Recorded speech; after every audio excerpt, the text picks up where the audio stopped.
the bowel visualized bowels appear to be collapsed.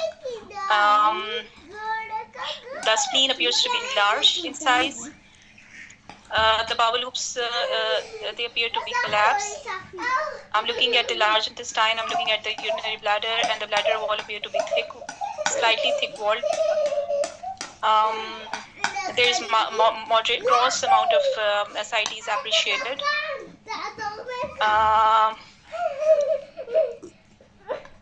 Okay. I want to see the CBD appears to be dilated.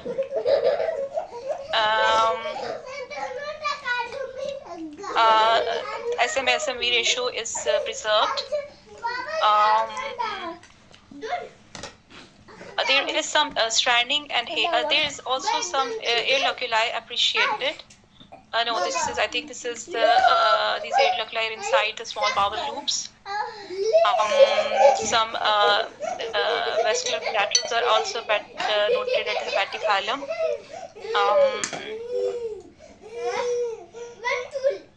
The aorta is well outlined and there are some calcifications in its walls. So up till now, I can comprehend that there is some hypoattenuating lesion with some irregularity near the head of the pancreas with dilated CBD and dilated pancreatic duct, with some calcifications also noted. So, I cannot localize properly the rest of the tail of the pancreas is seen and the pancreatic duct is significantly dilated. So this could be a double duct sign with dilatation of pancreatic duct and CBD, and there could be some periampullary. There is the head of the pancreatic lesion. So you need any further study or enough?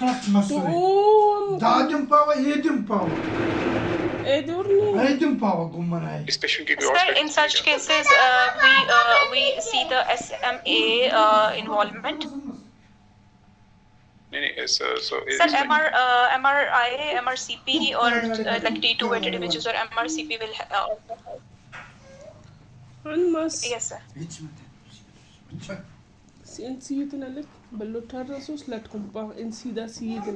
Sir, I cannot hear you. Okay. So, I am provided with Abdul. Okay, sir. So I am provided with coronal image of the MRI. This is a T2 weighted image, but I can appreciate that. Again, I can appreciate that CBD is dilated and intrahepatic biliary channels are dilated. So it's fine. And there are some on the left side. I can appreciate there are some. हम थोड़ा सा तेज चलेंगे क्योंकि अगर हम थोड़ा ज़्यादा time देंगे ना फिर वो आप थोड़ा लेट होंगी तो मैं आपको बता देता हूँ इसमें देखें आपकी बात सारी ठीक थी तकरीबन, लेकिन अब आपने इसमें आके हमें ये कहा कि जी पेंक्रियाज के जो हेड है उस पर आपको कोई ट्यूमर नजर आ रहा है, ठीक है। एक चीज़ ये होती है कि जो ट्यूमर होता है ना उसके साथ नॉर्मली कैल्सिफिकेशंस नहीं होती इतनी ज़्यादा जितनी इसमें है, और दूसरा इसकी अगर आप पेंक्रियाटिक डक्ट देखें तो ये भी थोड़ी सी बीडेड टाइप थी कि यहाँ से ये क्लैप्स कर रही है, टूट रही है, फिर आगे कैल्सिफिकेशंस आ रही हैं, फिर ये चेंज होती जा रही है, ठीक है। और इसके हेड पे भी सारी की सारी कैल्सिफिकेशंस जमा हो गई पड़ी हैं। तो अगर आपको इस तरह की पेनक्रियाज के अपीयरेंस नजर आए तो इसका मतलब ये होता है कि ये क्रॉनिक पेंक्रेटाइटिस का पेशेंट है जिसकी वजह से ये सारी की सारी डिफरेंट डायलिटेशन हुई है। अच्छा, इसमें सेकेंडरी उससे इंपॉर्टेंट बात थी वो ये थी कि चूंकि इसमें क्रॉनिक पेंक्रेटाइटिस के अंदर हेड ऑफ पेंक्रियाज से सीबीडी ने भी गुजरना होता है तो उसकी वजह से सीबीडी भी ब्लॉक कर जाती है। और जब सीबीडी ब्लॉक करती है तो जब भी आपने सीबीडी की डायलिटेशन देखनी है तो आपने बहुत सारी चीजें हमें साथ जरूर बतानी होती है। एक कि उसकी एक्सटेंशन कहाँ तक है, दूसरा क्या उसके अलावा उसमें और प्रॉब्लम तो नहीं कोई साथ नजर आ रहा। तो इसमें अगर आप देखें तो इसमें जहां जहां तक आपको सीबीडी जाती नजर आ रही है इसमें सारे के सारे आपको हाइपोडेंस एरिया नजर आ रहे हैं, जहां जहां तक भी सीबीडी की आपको डायलिटेशन नजर आ रही है। और अगर आपको सीबीडी के साथ इस तरह के हाइपोडेंस एरियाज नजर आ रहे हो जिस तरह का ये क्लस्टर्स टाइप है तो ये सारे के सारे माइक्रो एब्सेसेस होती हैं जो किसकी वजह से डेवलप हो रही होती हैं, stasis of bile. Yes sir, जो sessile bile होते हैं secreted cholangitis, बिल्कुल cholangitis होता है। Sanding cholangitis। Next after that जब cholangitis हो जाता है तो उसकी complications फिर आपने cholangitis की देखनी होती है जिसमें portal vein thrombosis होती है, ठीक है। और इसमें अगर आप देखें तो इसकी यहाँ से portal vein सही आती है लेकिन right branch इसकी ठीक चली जाती है लेकिन left जो portal vein की branch है वो thrombose हुई पड़ी है, ठीक है। तो इसमें जब आपके सामने एक हम बहुत पैथोलॉजी मेन लगाते हैं ना तो हमेशा उसके अंदर हिडन पैथोलॉजीज की एक बहुत बड़ी सीरीज पड़ी होती है साथ आपके पास, और ये अगले सारे जितने केसेस होंगे इसमें भी इस तरह की कुछ ना कुछ आ रहा होगा। तो जब आपने इस तरह के केसेस को देखना है तो इसको सिंपली डिस्पोज ऑफ नहीं करना। हम आपको सिंपल क्रॉनिक पैंक्रेटाइटिस का पेशेंट कभी नहीं दिखाएंगे अनलेस कि या तो वो ट्यूमर के साथ एसोसिएटेड होगा या वो सेकेंडरी कोलेंजाइटिस के साथ होगा। और अगर कोलेंजाइटिस का पेशेंट है तो फिर आपके इसका मतलब है कोई वीनस थ्रोम्बोसिस वगैरह या कोई ऐसी चीज भी साथ होने के चांसेस है। और फिर जब कोलेंजाइटिस होता है तो ऐसे पेशेंट सेप्टिसीमिया में भी जा रहे होते हैं, तो सेप्टिसीमिया में जाने की वजह से फिर बाकी सारे के सारे एसाइटिस प्रॉब्लम और इस तरह की चीजें सारी साथ स्टार्ट हो जाती हैं, ठीक है। तो इसलिए ये जो पेशेंट था इसमें बेसिकली जो था वो क्रॉनिक पैंक्रेटाइटिस की वजह से इसकी, अगर आपको मैं एमआरआई दिखाता हूँ इसका, सॉरी हाँ ये था इसका एमआरआई, सॉरी कौन सा था, हाँ ये वाला एमआरआई था, ठीक है। अब इसमें अगर आप देखें तो ये सारे के सारे जहाँ जहाँ भी इसका वो जो बाइल चैनल्स जा रहे हैं उसके साथ साथ सारे नॉर्मल सिग्नल एरियाज साथ साथ आपको नजर आ रहे हैं। तो ये सारे के सारे जो सब नॉर्मल सिग्नल्स एरिया हैं सारे के सारे माइक्रो एब्सेसिस हैं जो कि कोलेंजाइटिस की कॉम्प्लिकेशंस की वजह से जो है वो डेवलप होते जा रहे हैं, ठीक है। और उसकी वजह से जो ये यहाँ पे भी अगर आप देखें तो आपको ये बाइल डक्ट एंड तक जाती नजर आ रही है, और उसमें यहाँ पे कोई ट्यूमर होता है तो हमें बड़ा कैटेगोरिकली पता लग जाता था कि ट्यूमर है। तो इसलिए ये सारी की सारी जो चीजें हैं ये इन्फेक्टिव प्रोसेस के अंदर जाएंगी और उसके साथ वो सेकेंडरी टू क्रॉनिक पैंक्रेटाइटिस है, ठीक है। और ये जो केसेस होते हैं ये नॉर्मली आपको इसी तरह के ही दिखाए जाते हैं जिसमें जारी बात एक स्ट्रेट फॉरवर्ड चीज होता है। आप इसमें भी देखें वो कितनी अच्छी सारी की सारी जो है वो एब्सेसेस नजर आ रही हैं जो पूरी की पूरी, और यहाँ पे फुल ब्लोन एब्सेस डेवलप हो चुकी है जिसमें थोड़ा सा लेवल भी आ चुका हुआ है। और साथ प्लस ये है कि इसका यहाँ पे पोर्टल वेन थ्रोम्बोसिस भी है जो आपको इसमें क्लियर नजर आ रहा है। तो ये अब आपका सिंपल मतलब जो केस था वो सिंपल ही आपने यूज करना है, बहुत ज्यादा कॉम्प्लिकेट नहीं करना। लेकिन इसमें अच्छा इसमें जो क्वेश्चंस थे आपने इमेज बाउल डायलिटेशन एंजाइटिस कोलेंजाइटिस नहीं है, ये सेप्टिसीमिया में हो जाता है ना पेशेंट। तो सेप्टिसीमिक जो पेशेंट्स होते हैं उसमें ये प्रॉब्लम स्टार्ट होती है। और स्प्लीनोमेगाली जो पोर्टल वेन हाइपरटेंशन है वो कई बार क्रॉनिक होती है, एक्यूट में इतनी आपको फाइंडिंग्स नहीं मिलती क्योंकि सिर्फ लेफ्ट साइड थी। तो हो सकता है उसकी वजह से भी थोड़ी सी हाइपरटेंशन डेवलप हो रही हो, लेकिन वो जो आपका ये होता है पेशेंट क्रॉनिक पैंक्रेटाइटिस का तो ये कई दफा इसकी वजह से भी आपको जो है वो पोर्टल वेन वो की प्रॉब्लम स्टार्ट हो जाती है। चलिए जी नेक्स्ट केस करें, आपका थर्ड केस जी देख रहे हैं।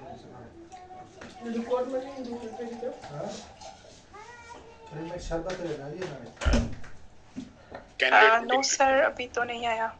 आया नहीं? अब आ गया।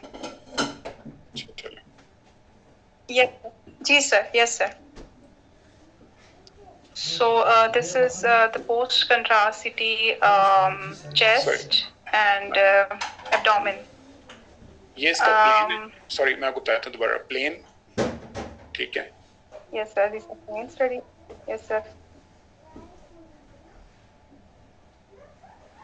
ये इसका प्लेन है, ये इसका आर्टीरियल फेस है। Sir. Okay sir.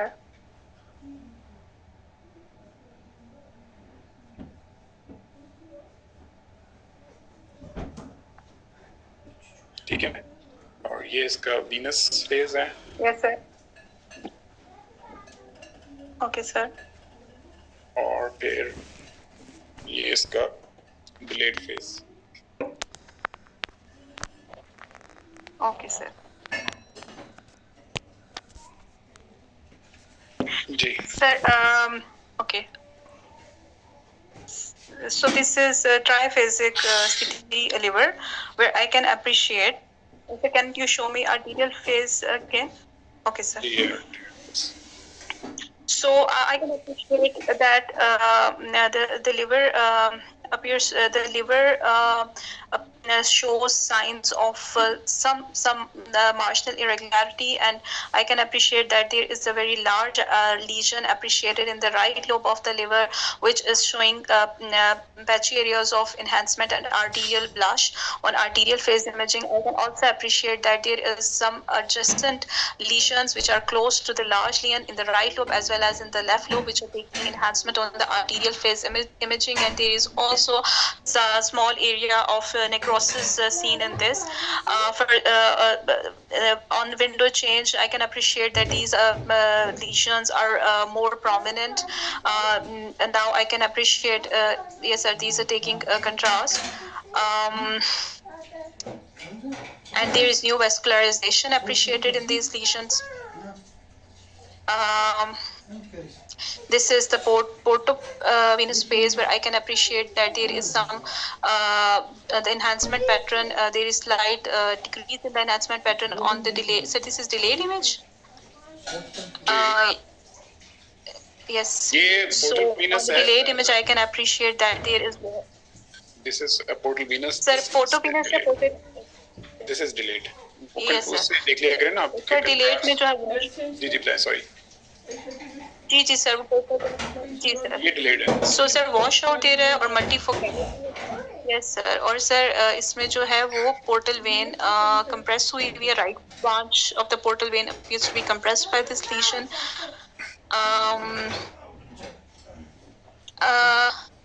Sir, this is a patient of hepatocellular carcinoma because sir liver की margins भी regular हैं और एक ट्राइफेजिक है और उसमें multifocality भी आ रही है, तो multifocal HCC है. और spleen, can you show me spleen sir? spleen देख लें जी, कोई मसला नहीं. sorry. एक मिनट, ये ले spleen, ये बड़ी है spleen.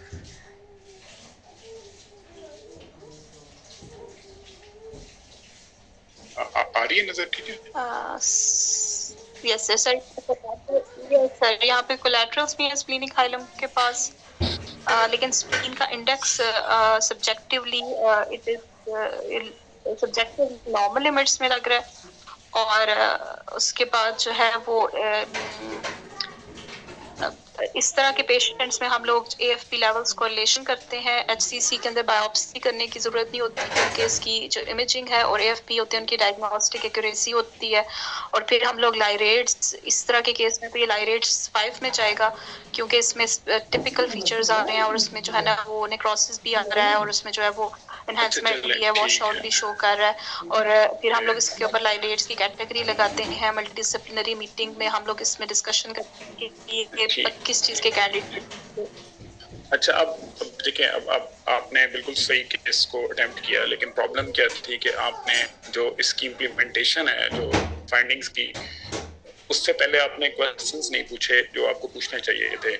लाइरेट्स में क्या होता है क्रेड कैटेगरी, किस तरह आप लाइरेट्स को अप्लाई करते हैं? सर सिरोटिक लिवर है, पेशेंट अल्कोहलिक है, नॉन अल्कोहलिक है, ये भी हम लोग देखते हैं. नॉन अल्कोहलिक और तो से मतलब लाइक रूल आउट करते हैं कि नॉन अल्कोहलिक है. अल्कोहलिक पेशेंट्स में हम लोग लगाते हैं मोस्टली. और उसके अलावा इसमें हम लोग जो है वो CLD क्राइटेरिया देखते हैं कि उस LFTs को रिलेशन. मैं बताता हूँ आपको, ठहरे एक मिनट. अब प्रॉब्लम पता है क्या हुआ, आपने ना इस केस में अगर आप एग्जाम में अटेम्प्ट करेंगे ना इस तरह, तो फिर अनफॉर्चुनेटली इस केस में आप पास नहीं है. अब मैं आपको बताता हूँ क्यों. उसकी वजह है, उसकी पहली वजह ये है कि आपको जब तक HCC की आपने तब तक बात नहीं करनी जब तक आप सिर्फ 3 कैटेगरीज के अंदर आर्टेरियलाइज्ड लीजन को HCC बनाते हैं. उनमें से पहली चीज है हेपेटाइटिस B पॉजिटिव हो, ठीक है. दूसरी चीज है हेपेटाइटिस C पॉजिटिव हो लेकिन फिर साथ सिरोसिस हो. अगर नॉन सिरोटिक हेपेटाइटिस C है तब भी लाइराइड्स नहीं लगेगी. ये लाइराइड्स की एप्लीकेशन के लिए जरूरी है. तीसरी चीज ये है कि अल्कोहलिक सिरोसिस हो, यानी कि लिवर सिरोटिक हो और पेशेंट की हिस्ट्री अल्कोहल की हो. अगर ये 3 चीजों में से कोई चीज नहीं है तो फिर आपने HCC की तो बात करनी ही नहीं है. उसकी रीजन ये है कि उन पेशेंट के अंदर आर्टेरियलाइज्ड लीजन में सिर्फ 50% चांसेस होता है कि वो HCC हो या कोई और लीजन. जबकि अगर ये 3 पॉजिटिव चीजें हैं कि B पॉजिटिव है बेशक सिरोसिस ना हो, सी पॉजिटिव है विद सिरोसिस या अल्कोहलिक लिवर है विद सिरोसिस। तो इन 3 चीजों में अगर आर्टेरियलाइज्ड लीजन है और वॉश आउट दे रहा है तो 99% चांसेस हैं कि वो HCC है। ठीक है। अब अगर ये प्री रिक्विजिट आपने ना तो हमें बताए, ना आपने पूछे, ना आपने हमने ये कहा कि अगर ये 3 चीजों में से कोई पॉजिटिव है तो मैं आगे चलूंगी। ठीक है। अब प्रॉब्लम ये होता है कि बाकी तो सिरोटिक लिवर तो और भी बहुत सारे ऑटोइम्यून में भी सिरोसिस हो जाता है, लेकिन उसमें आप लायराइड्स को अप्लाई नहीं करते। बट चेरी में सिरोसिस हो जाता है, उसमें भी आप जो है वो लायराइड्स को अप्लाई नहीं करते। और अगर आप लायराइड्स को अप्लाई नहीं कर रहे तो इसका मतलब ये है कि वो तो जस्ट बाकी ट्यूमर्स की तरह का ट्यूमर की तरह आप उसको डील कर रहे हैं। अब इसमें प्रॉब्लम क्या थी, इसके अंदर लिवर में कोई प्रॉब्लम नहीं थी। अगर आप इसके नीचे वाला वॉल देखें तो बिल्कुल ठीक आ रही है, इसमें कोई प्रॉब्लम नहीं है, कोई इरेगुलरिटी नहीं है, कोई सिरोसिस नहीं है, किसी भी किस्म का कोई चीज नहीं है। इसमें ये जरूर है कि आर्टेरियलाइज्ड लीजन्स हैं, और जो आर्टेरियलाइज्ड लीजन्स हैं वो मल्टीपल हैं, और जो मल्टीपल लीजन्स हैं वो कुछ वॉशआउट भी दे रहे हैं और कुछ में हेमरेज भी है। इसलिए आपको प्री रिक्विजिट दिखाया था कि इसमें अगर आप कोई हाइपरडेंसिटी देख रहे हैं आप, तो आपको आइडिया होगा कि इन लीजन्स के अंदर ब्लीड भी हुआ हुआ है। तो इसका मतलब ये, और ये भी जो लीजन है ये भी जो आपको वो आर्टेरियलाइज्ड एनहांसमेंट दे रहा है, ये भी कंपैरेटिवली बाकियों से थोड़ा सा हाइपरडेंस लीजन है। ठीक है। तो इसका मतलब ये होता है कि अगर आपको एक टिपिकल आर्टेरियलाइज्ड लीजन 4-5 दिखा दिए जाएं तो हम लोगों का इशू ये है कि चूंकि हमारी क्लिनिकल प्रैक्टिस में HCC इतना ज्यादा आता है कि हमें हर आर्टेरियलाइज्ड लीजन जो है वो HCC ही नजर आना शुरू हो जाता है बगैर प्री रिक्विजिट अप्लाई किए। तो आपने एक तो प्री रिक्विजिट अप्लाई किए बगैर तो आपने सोचना ही नहीं कि आप उसको लायराइड्स की कैटेगरी में लेके जाएं। आप बेशक अगर आपको आपका एग्जामिनर नहीं बता रहा तो आपने इस एग्जामिनर को ये जरूर कहना है भाई जी अगर तो ये बी पॉजिटिव है तो नॉन सिरोटिक है तो ये लायराइड्स में आएगा, सी पॉजिटिव है विद सिरोसिस है तो लायराइड्स में आएगा, और अगर वो है, क्योंकि अगर आप लायराइड्स में उसको HCC बना देते हैं फिर उसकी बायोप्सी ओमिट हो जाती है, और ये वाहिद हिस्टोपैथोलॉजी है जहां पे आप ओमिट कर सकते हैं। लेकिन उसको इंप्लीमेंट करना जरूरी है कि क्या वो आप लायराइड्स अप्लाई कर भी सकते हैं उस पेशेंट में नहीं, और अगर वो पेशेंट किसी भी और रीजन में 3 के अलावा कोई भी रीजन है, हमें उसमें लायराइड्स की एप्लीकेशन की कोई वैल्यू नहीं है। हम उसमें arterial enhancement with wash out को HCC नहीं कह सकते, क्योंकि वो 50% कुछ भी हो सकता है, आर्टेरियलाइज्ड मेट्स भी हो सकता है मल्टीपल मेट्स हो। अब उसमें प्रॉब्लम ये है कि उसकी वजह से प्रॉब्लम क्या होता है, प्रॉब्लम ये होता है कि जब आप एक दफा प्री ब्रेन को फॉर्म कर लेते हैं ना कि नहीं ये मुझे HCC है, तो आपको इसके अंदर इरेगुलर मार्जिन भी नजर आ जाएंगे, आपको इसमें हर चीज नजर आ जाएगी। आपने खुद देखा स्प्लीन ठीक पड़ी है, कुछ भी नहीं हुआ स्प्लीन को। और अब इसमें क्या प्रॉब्लम था, ये बेसिकली जो था मल्टीपल एडिनोमास का पेशेंट है, और इसमें जो है इसको आप जो मल्टीपल एडिनोमास होते हैं उसको आप क्या कहते होते हैं, हेपेटिक एडिनोमेटोसिस। तो ये सिंपल हेपेटिक एडिनोमेटोसिस का पेशेंट है, इसमें कत्तन कहीं पे भी HCC को आप अप्लाई नहीं कर सकते। अब प्रॉब्लम उसमें क्या हुआ कि चूंकि प्रीलिमिनरी आपने सोच लिया कि अब आर्टेरियलाइज्ड लीजन वॉश आउट है तो मैंने इसके अंदर HCC लगाना ही लगाना है, तो फिर उसकी वजह से प्रॉब्लम ये होता है कि अगर आपका पेशेंट नहीं भी HCC का तो HCC बन जाएगा। और ऐसे पेशेंट्स को जिनमें ये 3 चीजें ना हो जो मैंने आपको बताई हैं, तो फिर उसका आंसर सिर्फ बायोप्सी है, आपने HCC कमिट नहीं करना उसके अंदर। हाँ, अगर इन तीनों में से कोई चीज है फाइन, आप उसको 100% 99% एक्यूरेसी के साथ HCC कह सकते हैं। लेकिन अगर वो नहीं है इन 3 कैटेगरीज में, लायराइड्स को अगर आप ओपन करके देखें उसमें उन्होंने पहली लाइन ही यहीं से स्टार्ट की कि इन 3 चीजों के अलावा हमें नहीं पता बाकी में क्या होता है आर्टेरियलाइज्ड लीजन। अगर ये 3 चीजें तो हमारा आर्टेरियलाइज्ड लीजन HCC है, और अगर ये चीजें नहीं है और वो भी आगे टिपिकल वॉशआउट के पैटर्न है उसके नॉन पेरिफेरल वॉशआउट है, चले हम वो वॉशआउट मान भी लेते हैं, लेकिन वो इसके अंदर है। तो इसलिए इस तरह की चीजों को जो है ना आप लोगों के लिए ये बेसिक कॉन्सेप्ट्स को क्लियर करना बड़ा जरूरी है, क्योंकि पाकिस्तान के एग्जाम में भी और फॉरेन एग्जाम में भी ये चीजें तो मतलब HCC हमारे यहाँ तो इतना कॉमन है कि ऑलमोस्ट आप किसी को ब्लाइंडली कह दें तो निकल ही आता है, लेकिन जो स्टैंडर्ड है लायराइड्स का उसके हिसाब से नहीं है इस तरह। तो इसलिए only arterial enhancing lesion with washout is never an HCC unless ये 3 कैटेगरीज ना हो। ठीक है, यहाँ तक क्लियर है। तो इसके अंदर एडिनोमेटोसिस है, और अगर आपको ऐसे पेशेंट के अंदर दूसरा जो डिफरेंशियल है आपका वो सिर्फ और सिर्फ हाइपरवेस्कुलर मेटास्टेसिस है, और तीसरे नंबर पे अगर फिर भी आपको डाउट है तो बायोप्सी कर ले, कोई मसला नहीं है, इसकी बायोप्सी हो सकती है। और 2 चीजें ही ब्लीड करती हैं, या HCC ब्लीड करता है या एडिनोमा ज्यादा ब्लीड करता है, बाकी चीजें इतनी ब्लीड नहीं करती। अच्छा जी, नेक्स्ट चलते हैं। अच्छा, हम आपको एक कोई और पेशेंट दिखाते हैं जो जरा थोड़ा सा इसको कर लेते ताकि जरा टाइम को भी हम काबू कर लें। Why not MRI? In what sense? What not MRI? MRI अगर आप ये अच्छा never you don't need it ना, आपको क्यों जरूरत है MRI की? मतलब MRI में क्या पता लगेगा हमें? और arterialized lesion with washroom, so उसमें थोड़ी बहुत differentiation है, no you don't need it। आप हाँ तब जरूर करें आप कि अगर लीजन इतना छोटा है कि too small to get rays, आपको पता है 9 मिलीमीटर का भी एचसीसी हो सकता है। अब अगर 9 मिलीमीटर का एचसीसी है ना, तो उसके अंदर जो 9 मिलीमीटर के एचसीसी के अंदर यानी कि अगर आप लाइरेट में जाए ना, तो उसके अंदर आपके क्या है होगा, इसमें बायोप्सी तो नहीं करवाएंगे। हाँ नहीं, एडिनोमास में अगर आपकी इसकी श्योरिटी है, जिसमें इस तरह हमें इसमें श्योरिटी थी एडिनोमेटोसिस के अंदर, तो कोई हमें जरूरत नहीं है इसको कराने की। हाँ इसकी हिस्ट्री हम जरूर लेंगे, एनाबॉलिक स्टेरॉइड्स वगैरह, क्योंकि आजकल ये जो नए जिम का क्रेज और ये वो चीजें उनमें जो एनाबॉलिक के साथ आ रहे हैं, तो कई मेल पिछले मेरे ख्याल से 3 महीने में मैंने एडिनोमास मल्टीपल मेल्स में भी देखे हैं। तो इसलिए इसके अंदर आप देखना है how differentiate from mats. Mats में नॉर्मली 3 चीजों से मैट्स आते हैं जो आर्टिकलाइज्ड होते हैं। एक कार्सिनोइड, वो भी आपको साथ मिलेगा। दूसरा हेड ऑफ पेनक्रियाज का ट्यूमर, वो भी आपको मिल जाएगा। और तीसरा होता है नॉर्मली जो ये आपका मेलानोमा वगैरह टाइप के कुछ थोड़े बहुत हेमरेजिक मेट्स आते हैं। तो ये तीनों के तीनों आपको जो है ना एब्डोमेन में 7 इमेजेस मिल जाते हैं। How much small size, like 6 millimetre का एचसीसी डायग्नोज हुआ है, इसमें कोई प्रॉब्लम नहीं है। तो लेकिन आपको 6 मिलीमीटर जो अब आप एमआरआई को तब प्रेफर करते हैं जब आप एमआरआई को रीड करना सीख सकते हैं। प्रॉब्लम ये होता है कि यहाँ पे चूंकि कंपैटिबिलिटी इतनी अच्छी नहीं है लोगों की, तो इसकी वजह से प्रॉब्लम ये होता है कि वो जो एमआरआई है ना, उनकी डायग्नोसिस में थोड़ा सा डाउट ही रह जाता है। लोगों को ये नहीं पता लग रहा होता कि ये हमने इसको रीड कैसे करना है एमआरआई को, ठीक है। तो उसके लिए आपको सब्सट्रैक्शन इमेजेस सबसे पहले चाहिए होते हैं, क्योंकि बहुत सारे इनहेरेंट T1 ब्राइट सिग्नल्स होते हैं जिसमें हमें ये नहीं पता लगता कि ये नाज़मी हुआ है कि नहीं हुआ। खैर उस पर हम फिर डिस्कशन करेंगे, लेकिन फिलहाल जो है ना वो मैट्स के लिए तो ये होता है कि आपको इसके कार्सिनोइड और जो दूसरा है जिस्ट के मैट्स भी होते हैं।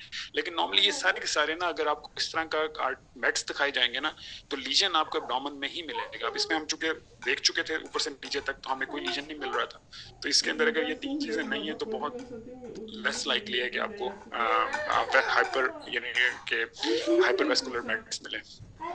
जी ये जल्दी जल्दी से कर दें, ये देखिए 1 मिनट का केस है। ओके सर, स्टार्ट कर दो। जी जी बिल्कुल बिल्कुल, बिस्मिल्लाह। So this is X-ray pelvis supine radiograph, where I can appreciate that there is a opacity appreciated in the right paravertebral location opposite right L4 vertebra. I can appreciate that the bone density appear to be normal. The background bowel loops appear to be normally dilated. There is some increased lucency appreciated in the visualized section of the lower abdomen, and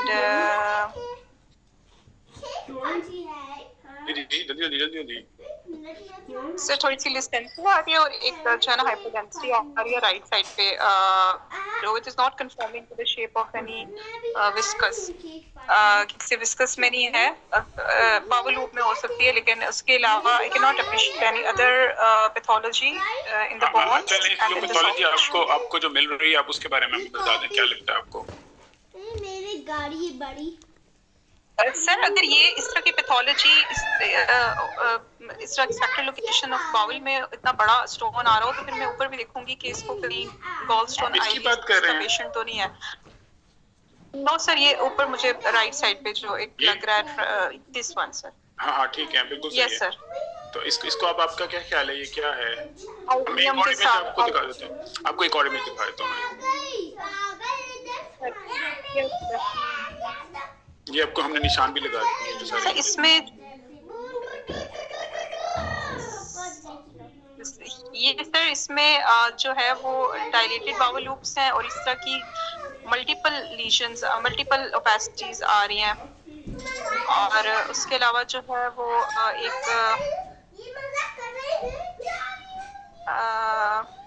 नीमोपेरिटोनियम regular sign भी एक जगह मुझे लग रहा है, नीमोपेरिटोनियम भी है, लेकिन आई एम लुकिंग फॉर नीमोबिलिया। मुझे नीमोबिलिया लिवर मुझे क्लीन लग रहा है, इसमें पेरिटोनियम लग रही है, और इस तरह से multiplicity of the opacities in the bowel loops हैं in the centre of the abdomen, small bowel में लग रही है। तो क्या लगता है क्या ये? Can I know the history of the patient? Pain abdomen. Pain abdomen.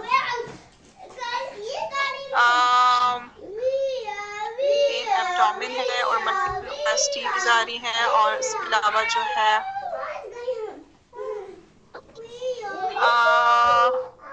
अच्छा, इसमें मैं आपको हेल्प कर देता हूँ। देखें, जब इस तरह की चीजें होना जो अजीबोगरीब शक्तियों की नजर आ रही हो, तो ऑब्वियसली इसका मतलब ये है कि ये एब्डोमिनल पार्ट के अंदर जो चीजें हैं ये कोई नॉर्मल तो नहीं होगी ना, क्योंकि आपने भी इतने एक्सरेज रिपोर्ट किए हुए हैं। तो ये सारे के सारे जो होते हैं ये बेसिकली फॉरेन बॉडीज हैं, ठीक है। अब आप बताएं कि क्या फॉरेन बॉडीज हो सकती हैं।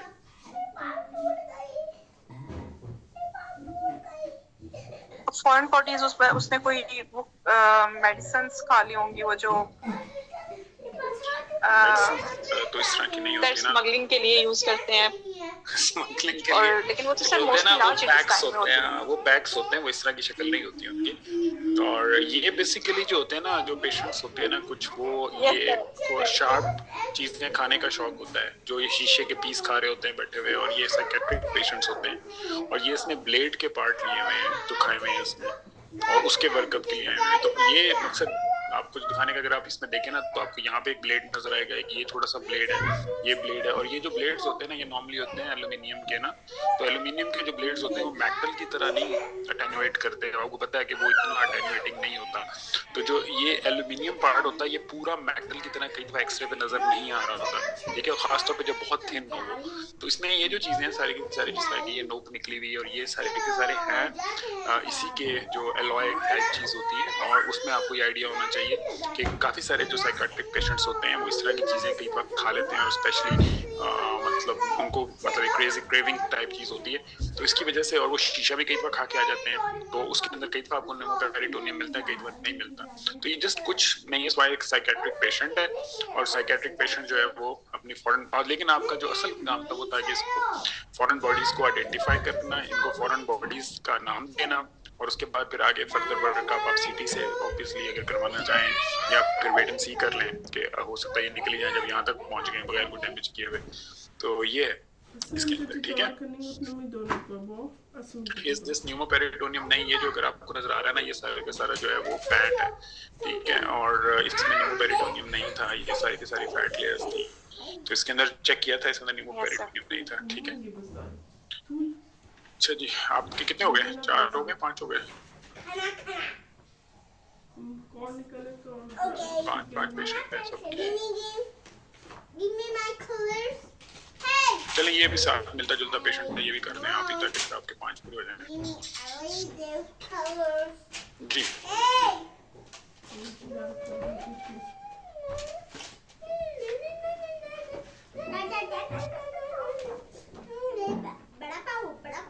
अस्सलाम वालेकुम। कैंडिडेट 29 नहीं है, नेक्स्ट से स्टार्ट कर लें हम। 30 candidate 30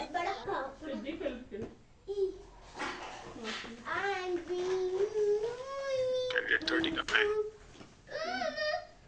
So we can move on to the next candidate. हाँ, तो 30 है ना नेक्स्ट, तो 30 तो नहीं आ रहा। Candidate number 30, please unmute your mic.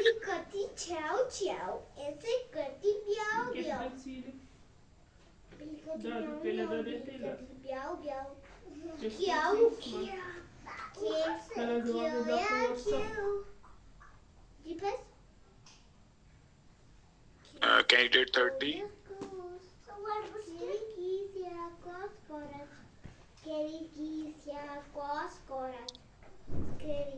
आसान आसान केस आएंगे, फिक्र ना करें।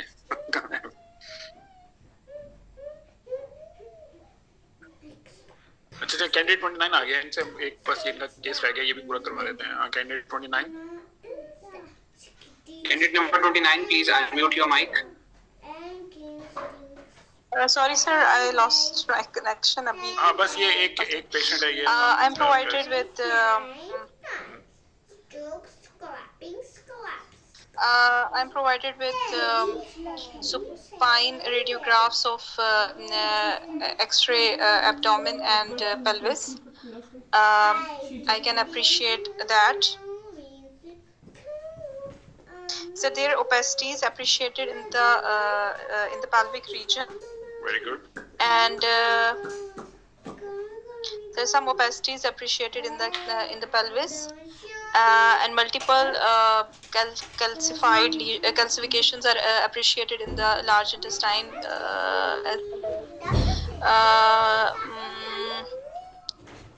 So these could be fecolids. Okay, so these calcifications are through and through. They are like in the subcutaneous glands, in the ठीक है ये चलें ये and मैं now आपको हेल्प आउट करता हूँ ये आर्टिफैक्ट्स हैं इनको छोड़ दें आप एब्डोमेन के अंदर देख लें sir, right elbow fossa को sir बाकी bowel loops large bowel loops are somewhat dilated and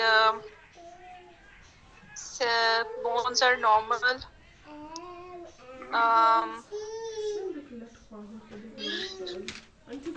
Sacral spine sacral bone में थोड़ा सा मुझे posterior element में defect लग रहा है और उसके अलावा एक मिनट आपने ना सिर्फ ये बताना है ये क्या चीजें पड़ी हुई हैं ये यहाँ पे आपको कुछ नजर आ रहा है फिर यहाँ पे एक चीज पड़ी हुई है small bowel loops small bowel loops इतने नाइस और liver shadow appears to be enlarged नहीं इसको छोड़ दें ये जो चीजें ये क्या है बस सिर्फ मुझे ये बता दें ये हो गया ये sir can I know the history of the patient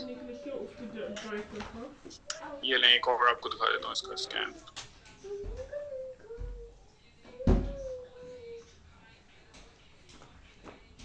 ये जो था ये वो वाला था जो आपने पिछले में कहा था कि जो कैप्सूल्स लोग खा के ट्रैवल करते हैं ना ड्रग म्यूल्स जो होते हैं उनका तरीका ये होता है कि वो जब ये नॉर्मली एयरपोर्ट से पकड़े जाते हैं तो अगर आप इनको गौर से देखना शुरू करें ना तो आपको बहुत सारे राउंडेड एरियाज नजर आने शुरू हो जाएंगे जिस तरह ये सारे हैं फिर यहाँ पड़े हुए हैं फिर यहाँ पे पूरा कैप्सूल पड़ा हुआ है ये सारे के सारे जो है ये नॉर्मल फीकोलिथ के पैटर्न्स तो नहीं है ना तो इसी तरह अगर मैं इसमें लेके आता हूँ आपको इसमें भी आप देखेंगे आपको बहुत सारे ऐसे लॉबुलेटेड से कैप्सुलेटेड से एरियाज नजर आ रहे हैं यहाँ पे पड़े हुए तो ये जो हीरोइन स्मगलर्स होते हैं और जो ये सारे होते हैं ये नॉर्मली इस तरह ड्रग म्यूल जो होते हैं वो इस तरीके से आप यानी कि खा लेते हैं पहले कैप्सूल्स और फिर उसमें जाके इवैक्यूएट करके तो उसमें से फिर ड्रग्स को रिलीज कर दिया जाता है तो अब इसलिए जो इसमें है ना इसमें प्रॉब्लम ये है कि इसमें ये भी याद रखना है आपने क्योंकि अब पाकिस्तान में भी इस तरह के जो कस्टम्स वाले हैं वो पकड़ के रात को कई बार पेशेंट को ले आते हैं और उस वक्त आपने उसका एक एक्सरे करके ही बताना होता है कि इसको अगली फ्लाइट पे जाने देना है या इसको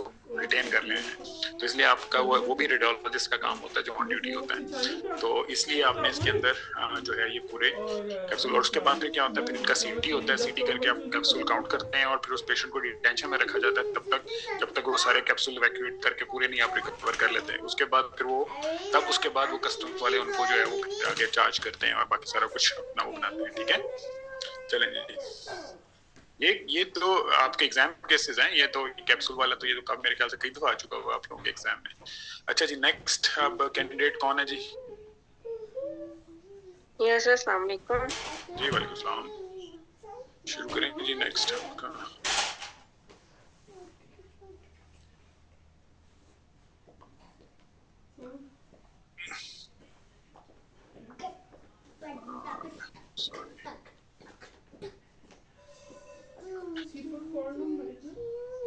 ले जी ये एक सीटी है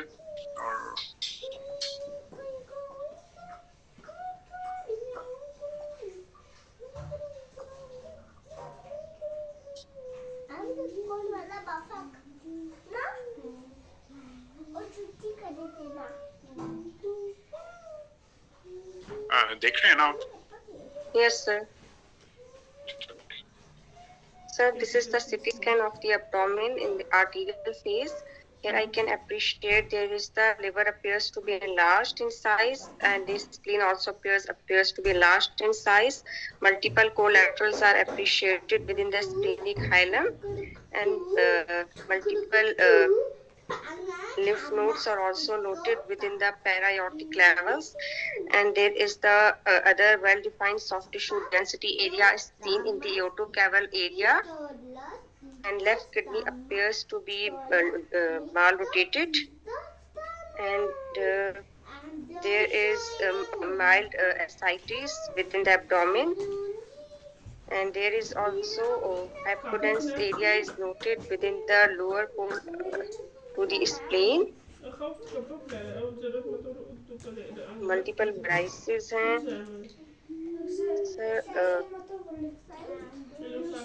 और इसके अंदर sir findings are secondary to be haematological disorder. Metrological disorder तो काफी वाइड कम नहीं हो जाएगी थोड़ी सी एग्जाम के लिए? Yes sir. सर और मुझे कोई लीजन नजर नहीं आया लिवर के अंदर। अच्छा एक चीज मुझे बताएं, एक मिनट सिर्फ, आपने गॉल ब्लैडर देखा है? नो सर, गॉल ब्लैडर नहीं देखा। गॉल ब्लैडर नहीं है ना? नो सर ये कॉलिसिस्टेक्टमी क्लिप्स हैं क्या? नहीं, अब आप ये बताएं कि कॉलिसिस्टेक्टमी क्लिप्स यहाँ से स्टार्ट होके तो ये पूरे के पूरे नीचे तक तो कभी नहीं आएंगे ना, इतना बड़ा गॉल ब्लैडर कभी नहीं होगा, तो ये क्या हो सकते हैं? सर ये कैल्सिफिकेशंस हो सकती हैं, इस तरह की डिफ्यूजली जो पूरे के लिवर पैरेन्काइमा को इन्वॉल्व करें। सर ये कैल्सीफाइड। अच्छा चलें, इसके मुझे बताएं कि आपको हेपेटिक वेन्स कितनी नजर आ रही हैं और क्या वो ठीक नजर आ रही हैं आपको? सर ये लेफ्ट वाली भी ठीक है, मिडिल वाली भी ठीक है सर, राइट वाली थोड़ी एटेन्यूएटेड लग रही है, राइट वाली जो है। अच्छा चले, मैं आपको थोड़ा सा हेल्प आउट कर देता हूँ क्योंकि इससे टाइम ज़्यादा लगेगा। ये ट्रांसप्लांट जो पोस्ट ट्रांसप्लांट लिवर होते हैं ना, उनकी ये अपीयरेंस होती है, ठीक है, कि उसकी ये पूरी साइड जो निकाल के उन्होंने लगाई होती है, यहाँ पे स्टेबल्स होते हैं, उसके बाद फिर इनका ये यहाँ से इनको एनास्टोमोसिस कर दिया जाता है। ये बेसिकली रिसिपिएंट है लिवर का ना, कि इसको ये पूरे का पूरा लिवर लेके लगाया गया है, ठीक है। उसके बाद फिर इसका दो यहाँ पे आपके वो इसमें होते हैं, क्या कहते हैं, जो यहाँ पे एक जो 4 एनास्टोमोसिस इसके लगे होते हैं, कि जिसमें एक बिलरी चैनल्स का होता है, एक हेपेटिक आर्टरी का होता है, एक पोर्टल वेन का होता है, फिर एक हेपेटिक वेन्स का होता है। तो ये सारे के सारे जहाँ पे ये एनास्टोमोसिस होंगे वहाँ पे भी आपको सर्जिकल्स नजर आएंगे, ठीक है।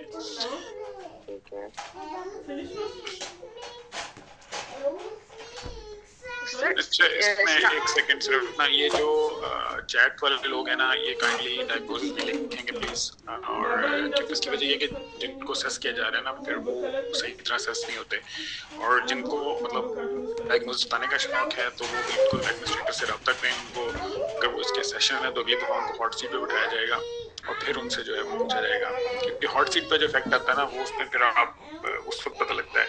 तो इसलिए अभी आप लोग काइंडली इसमें आंसर्स ना लिखिए, क्वेश्चंस अपने बेशक लिखें, ठीक है। हाँ जी सॉरी, आगे चलें।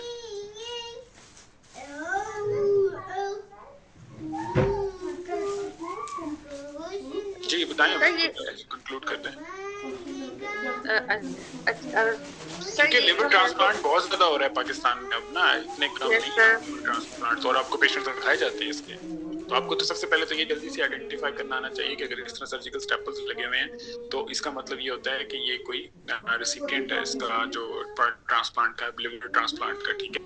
और दूसरा ये होता है कि बाकी अब उसके साथ फिर ये सारे एनास्टोमोसिस का आपको आइडिया होना चाहिए किस तरह आपने जल्दी से एनालाइज करना है, खासतौर पर अगर एंजियोग्राफी दिखाई गई है तो फिर आपको जल्दी से एनास्टोमोसिस भी आनी चाहिए। उसके बाद फिर जाहिर बात है स्प्लीन एनलार्ज्ड है, वो मतलब एक ऑब्वियस फीचर फाइंडिंग इसकी है। और क्या आप कह रहे हैं, आप बताएं इसको किस तरह आप कंक्लूड तो ये मल्टीपल स्प्लीनिक एरिया के अराउंड से मल्टीपल वेराइसेस आ रहे हैं, ये टॉर्शस ट्यूबुलर स्ट्रक्चर्स आ रहे हैं, और सर स्प्लीन के लोअर साइड पे एक हाइपोटेंस एरिया भी आ रहा है, लोअर पोल पे स्प्लीन के। बिल्कुल ऐसे इसमें मल्टीपल हाइपोटेंस एरियाज आ रहे हैं, और ये जो हाइपोटेंस एरिया है ये आपको लिवर में नहीं नजर आ रहे हैं, थोड़े बहुत बड़े हुए। उसके बाद आपको यहाँ पे एक नेक्रोटिक लिम्फ नोड्स भी नजर आ रहे हैं सर, न्यूटो कैवल एरिया पे। सर इसका गॉल ब्लैडर जो है वो आप कह रहे थे पहले, गॉल ब्लैडर हमेशा रिमूव हो जाता है दोनों का, वो जो डोनर होता है वो भी नहीं होता, तो अगर आपको गॉल ब्लैडर नजर नहीं आ रहा तो इसका मतलब ये है कि कोई सर्जिकल इंटरवेंशन हुई है, वो आपका पार्ट एंड पार्सल होना चाहिए चेकिंग का।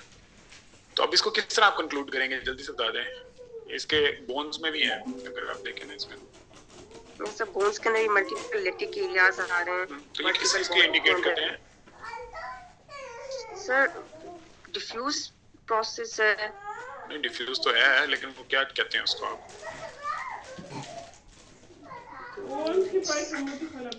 इसमें बेसिकली अगर आप इसको एक बार देख लें, इसको अच्छी तरह आप लोग याद भी कर लें, ये बेसिकली पोस्ट ट्रांसप्लांट लिम्फोप्रोलिफरेटिव डिसऑर्डर या PTLD जिसको कहा जाता है, ये उसकी पिक्चर है, ठीक है। और ये मतलब अब काफ़ी कॉमन है क्योंकि यहाँ पे भी ट्रांसप्लांट्स हो रहे हैं और उसके बाद जो लिम्फोमेटस आउटग्रोथ हो जाती है, कंट्रोल से बाहर हो जाते हैं, तो उसके साथ फिर ये इस तरह आने शुरू हो जाते हैं। हेपेटिक वेन में ये आपकी IVC होती है क्योंकि IVC का भी एक पार्ट लेके साथ अटैच किया जाता है, तो यहाँ पे ये हेपेटिक वेन्स बिल्कुल ठीक आ रही हैं, दोनों आगे मिली हैं और यहाँ से ये ज्वाइन कर गई हैं IVC के साथ। तो हेपेटिक वेन का भी कॉन्फ्लुएंस ठीक है, पोर्टल वेन का ठीक है। जो हेपेटिक आर्टरी है उसका फिश माउथ होता है, फिश माउथ का मतलब होता है उसको डायलेट करके लगाया जाता है, और एक जो आपका बिलरी चैनल्स का होता है। तो इसलिए जो है ना ये आपको मतलब सारे इसके आने चाहिए, लेकिन इसको हम फिर डिटेल में बाद में कभी जाएंगे। लेकिन ये अब आपको इसका पहला पेशेंट ये वाला था आपका। अगला चले इसका, चले मैं आपको थोड़ा सा इस तरह के सर केसेस में हम लोग नेक्स्ट क्या बताएंगे? नेक्स्ट क्या होता है इसके अंदर MDT होती है नेक्स्ट, और नेक्स्ट में उसमें आपने सिर्फ ये बताना होता है जाके कि जो है ना, चूंकि ये लिम्फोप्रोलिफरेटिव डिसऑर्डर है, अब आप तो इसकी ट्रीटमेंट नहीं कर सकते ना, तो इसलिए आप उसके अंदर जो इसका सबसे बेस्ट वे है वो ये है कि आप इसको बस ये कह देंगे जी इसको हम फर्दर आगे मैनेज करेंगे विद MDT। MDT अब डिसाइड करेगी कि इसको कैसे करना है। अच्छा जी, नेक्स्ट पेशेंट आपका ये है, ये इसका नॉन कंट्रास्ट इमेज है, ठीक है, और फिर ये इसका पोस्ट कंट्रास्ट इमेज है।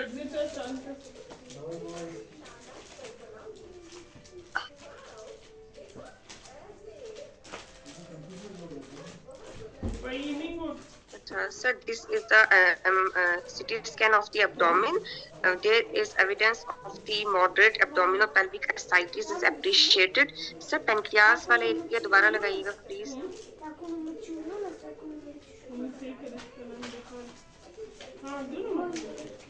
Yes, sir.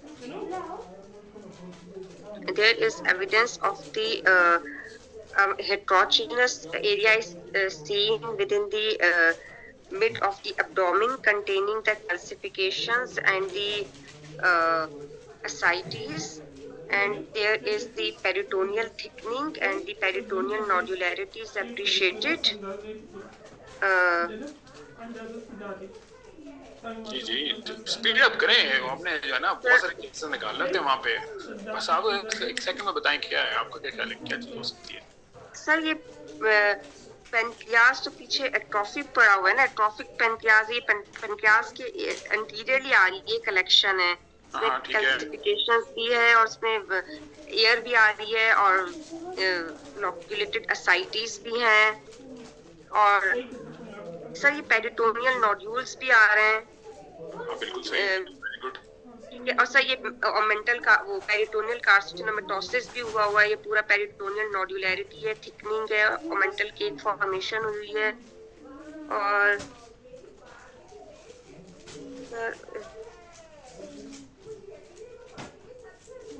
और सर ये इस हाइपोडेंस एरिया आ रहा है, और ये सर इसकी वो पेल्विक वाला एरिया दिखाएगा, इसकी ओवरीज देख लो।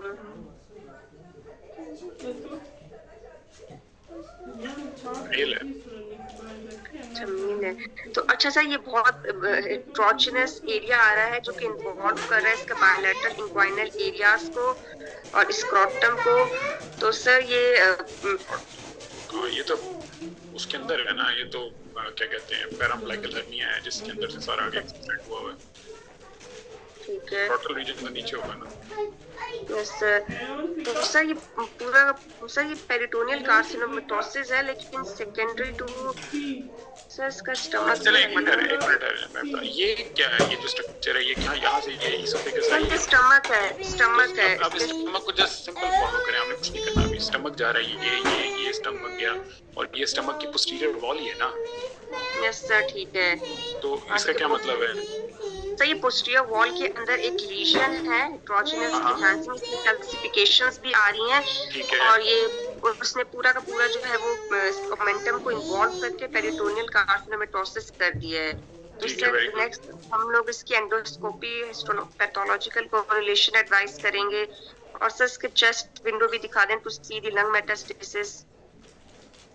जो जो होते हैं ना वैसे ठीक है आप लंग मेटास्टेसिस में देख लें, लेकिन जो दूसरी इसमें इंपॉर्टेंट चीज़ है ना मतलब जो देखने वाली है वो ये है कि इसमें आपको इतना टाइम नहीं लगना चाहिए था कि अगर पेनक्रियाज आपको एट्रोफिक नजर आ गया, उसके आगे जो ये पूरा स्ट्रक्चर है उसका है ना, तो अब उसमें जो ये है इसकी पोस्टीरियर वॉल है, पोस्टीरियर वॉल में सारी ग्रोथ पड़ी है जो कि मोस्ट लाइकली जब कैल्सिफिकेशंस आ गए तो इसका मतलब क्या होता है कि ये म्यूसिनस एडेनोकार्सिनोमा मोस्ट लाइकली हो जाता है। ठीक है, तो म्यूसिनस एडेनोकार्सिनोमा जो होता है उसके साथ भी सूडोमिक्सोमा पेरिटोनाई की फीचर्स होते हैं कि जिसके बाद ये जो सारे के सारे एरियाज हैं वो इन्वॉल्व होने शुरू हो गए हैं। और फिर दूसरा ये मेंटल सारी केकिंग हुई पड़ी है क्योंकि म्यूसिनस ट्यूमर जब है वो मेंटल में जाके डिपॉजिट करता है। ठीक है, उसके बाद फिर ये सारे का सारा एरिया यहाँ तक इसके अंदर एक हर्निया सा बना हुआ है जो पैराम्बलाइकल या इंफ्राम्बलाइकल है और उसके साथ फिर उसके अंदर भी सारे के सारा वो जा रहा है।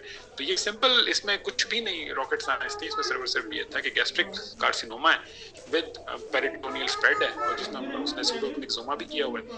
और ये जो सारी की सारी फ्लूइड है इसके साथ जो ये वाला है, ये सारे का सारा सूडोमिक्सोमा के पार्ट और ये इसके सारे के सारे मेंटल डिपॉजिट्स हैं केकिंग है उसकी, जो कि टिपिकल फीचर है एक म्यूसिनस ट्यूमर का, चाहे वो कहीं का भी होगा तो म्यूसिनस ट्यूमर जो है वो साथ सूडोमिक्सोमा पेरिटोनाई साथ कर सकता है। ठीक है, हाँ इनको सिंपल रखें केसेस को, कोई कॉम्प्लिकेटेड केस नहीं है, मैं 100% श्योरिटी के साथ आपको बता रहा हूँ। ठीक है,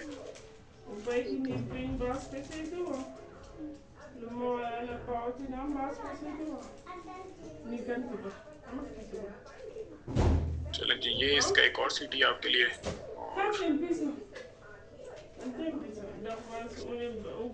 अब आपने इसको देख के हमें बता देना है, आपको नजर आ रहा है ना सही? Yes, sir. So,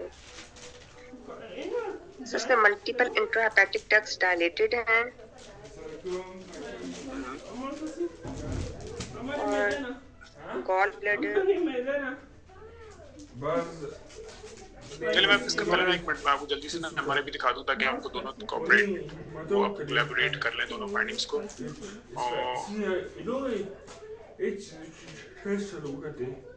और इस सेशन का जो टाइम पे मैं आपको बताता हूँ, हमारी कोशिश है कि हम 12 बजे तक खत्म कर देंगे। ये 10 से 12 का सेशन है तो इंशाल्लाह सेशन जो है वो 12 बजे तक तो डेफिनेटली चलेगा और हमारी कोशिश यही है कि 12 बजे तक हम इंशाल्लाह इसको वाइंड अप कर देंगे।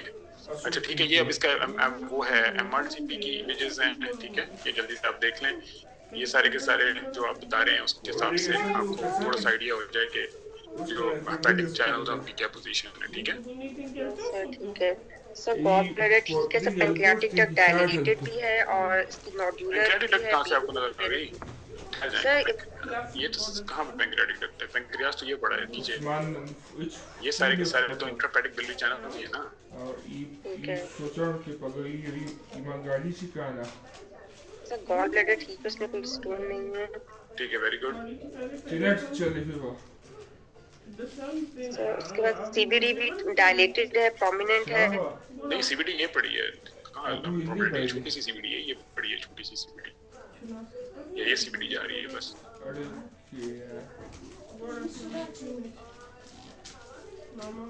ये सही इंट्राहेपेटिक डक्ट्स तो डायलेटेड है।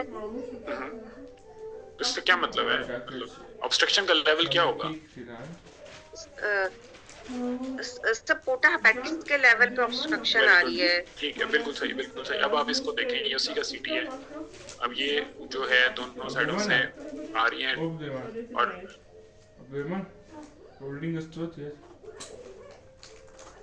यस सर, ये हाइपोटेंस का एरिया आ रहा है anterior to the portal vein. अच्छा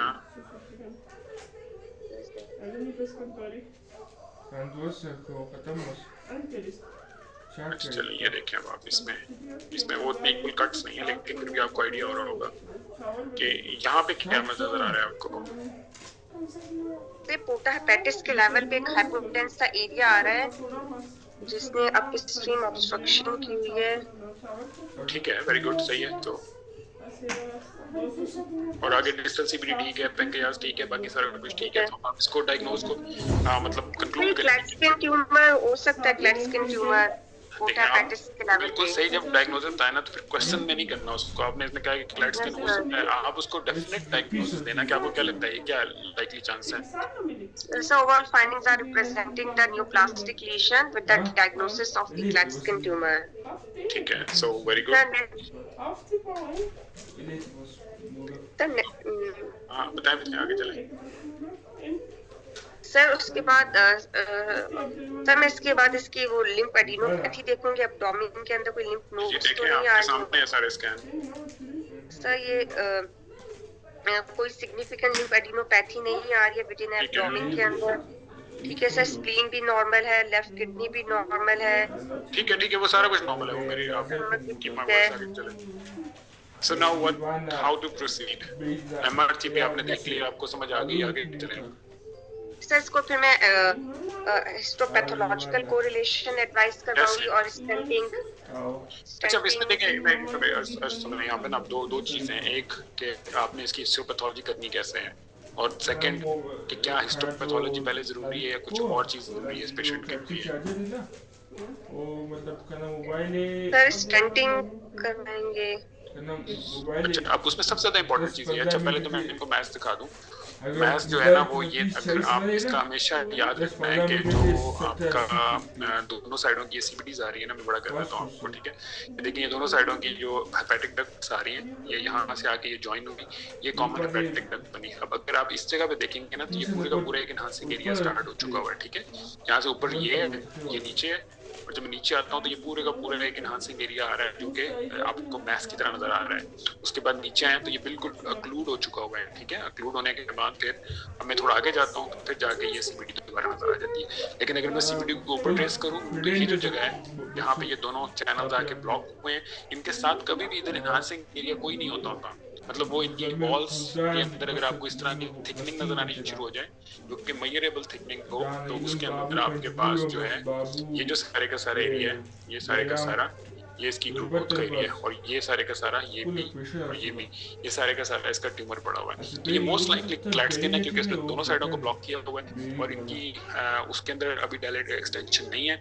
और उसके बाद फिर सेकेंडली इंपॉर्टेंट चीज क्या होती है इसके अंदर कि जब आपने इसके बाद वाला जो स्टेप है वो एग्जाम में बहुत इंपॉर्टेंट है, वो ये है कि जब आपको क्लैट स्किन मिल जाता है तो आपने इसकी सबसे पहले पीटीपीडी या ईआरसीपी विद स्टेंटिंग पे जाना है, ठीक है। क्यों? क्योंकि अभी हमने एक पहले केस देखा था जिसमें एब्सेसिस बनी हुई थी। हम स्टेसिस ऑफ बाइल को ज्यादा देर अफोर्ड नहीं कर सकते, हम इस चीज का वेट नहीं कर सकते कि हम इसकी हिस्टोपैथोलॉजी जो है अगर आप कहेंगे तो आपके साथ ये भी बताना है कि आप इसकी बायोप्सी कैसे करना पसंद करेंगे। अब इसकी बायोप्सी के पास हमारे पास जो मेन मेथड है वो ईआरसीपी है कि ईआरसीपी के थ्रू ऊपर जाते हैं और इसकी ब्रशिंग्स ले आते हैं, ब्रशिंग जाके कर लेते हैं। दूसरा ये है कि कई दफा वो फिर एमडीटी में रख के इसको कर लेते हैं, लेकिन वो सारे के सारा चीजें बाद में होंगी, पहले इसके अंदर पीटीपीडी करके ऊपर से स्टेंट डाल के इसको क्लीन कर दें।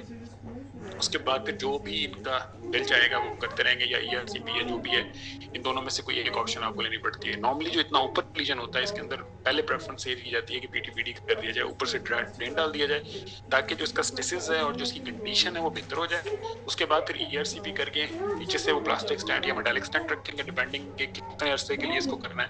दूसरा फिर इसकी रिसेक्टेबिलिटी देखेंगे कि रिसेप्शन हो भी सकती है इसकी कि नहीं। और तीसरा फिर ये होगा कि अगर वो नीचे से स्टैंडिंग कर भी देंगे तो जितनी ही पेशेंट की कंडीशन बेहतर होगी उतना ही बेहतर रहेगा। तो इसलिए इसके अंदर आपने अगला हिस्टोपैथोलॉजी की बजाय पहले आपने इसको ये कहना है कि जी मैं इसकी जो ये ऑब्स्ट्रक्शन हो रही है इसको मैं रिलीव करूंगी, क्योंकि उसकी रीजन ये है कि ये फौरन आपको पता है कि एब्सेसिस में और इन चीजों में जा सकता है। ठीक है, चलें जी। पीटीपीडी ये माइल्ड डायलिटेशन के अंदर पीटीपीडी हो सकती है बिल्कुल। यूएस गाइडेड इसमें पॉसिबल इसलिए नहीं होती, ये जो इस तरह के स्कैन वो होते हैं ना, इसमें प्रॉब्लम ये होती है कि इसमें ना यूएस के साथ वो जब आप पियर्स करते हैं ना, पंक्चर करते हैं, तो चांसेस होते हैं कि ये आप बाइल लीकेज ना करके बैठ जाए। तो फिर अगर इसके अंदर बाइल लीकेज स्टार्ट हो गई ना तो फिर क्योंकि प्रेशर है इंट्रा हेपेटिक सारा जो चैनल्स हैं उनमें प्रेशर भरा हुआ है, तो हम अगर बाहर से कहीं से हिट करेंगे तो चांसेस ये हैं कि फिर बाइल लीकेज स्टार्ट हो गई। बाइल लीकेज स्टार्ट हो गई तो फिर हम एक मसले की बजाय दो मसलों के अंदर पड़ जाएंगे। तो इसलिए हमारी कोशिश होगी कि हम इस तरह ब्लाइंड जो पेनिट्रेटिंग टाइप चीजें हैं उनको हम मिनिमम इन्वेसिव पे साइड पे रखें, या फिर इसका प्रेशर रिलीज हो जाए, प्रेशर रिलीज होने के बाद फिर आप कर सकते हैं।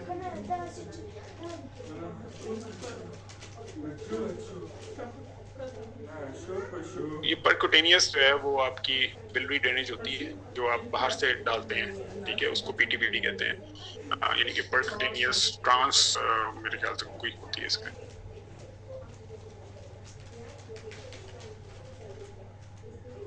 चलें जी, अच्छा जी, नेक्स्ट अब हमारा कैंडिडेट जो है वो अस्सलाम सर। जी वालेकुम सलाम, कैंडिडेट 31 आ जाइए। जी सर। एक सेकंड दीजिएगा मैं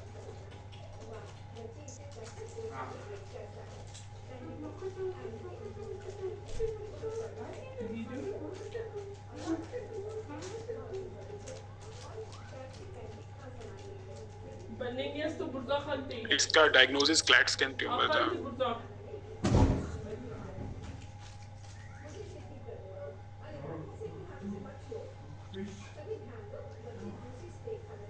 जी ये पेशेंट है, अब इसका सीटी है मेरे पास और इसको मैं ब्राउज कर रहा हूँ, आप इसको देखिएगा, ठीक है? जी sir.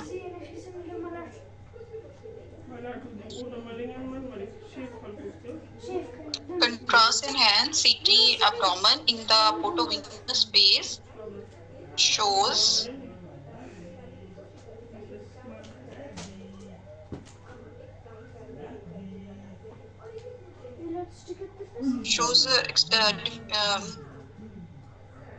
significant amount of ascites with bowel wall thickening and enhancement of bowel walls, and mesenteric stranding is also noted.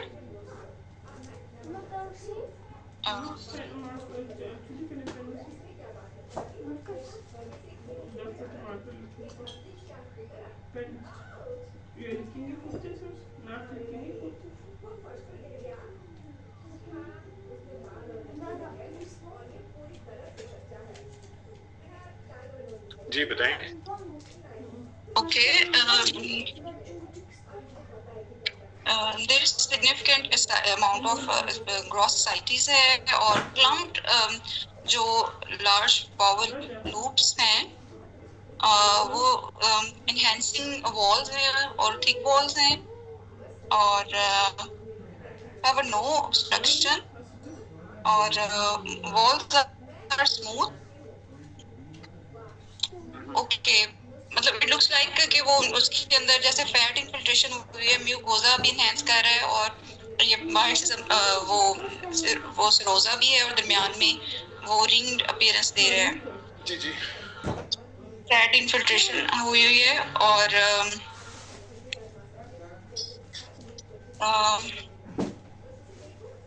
तो वॉल थिकनिंग है, वॉल एनहांसमेंट है, एसाइटिस है और रेस्ट चलो मैं आपको हेल्प करता हूँ थोड़ा सा। ये जो आपको बाउल लूप्स नजर आ रहे हैं इस इमेज के अंदर, इसमें एक सेंट्रल में बाउल है और एक ये साइड पे बाउल है, इन दोनों में कोई फर्क लग रहा है आपको?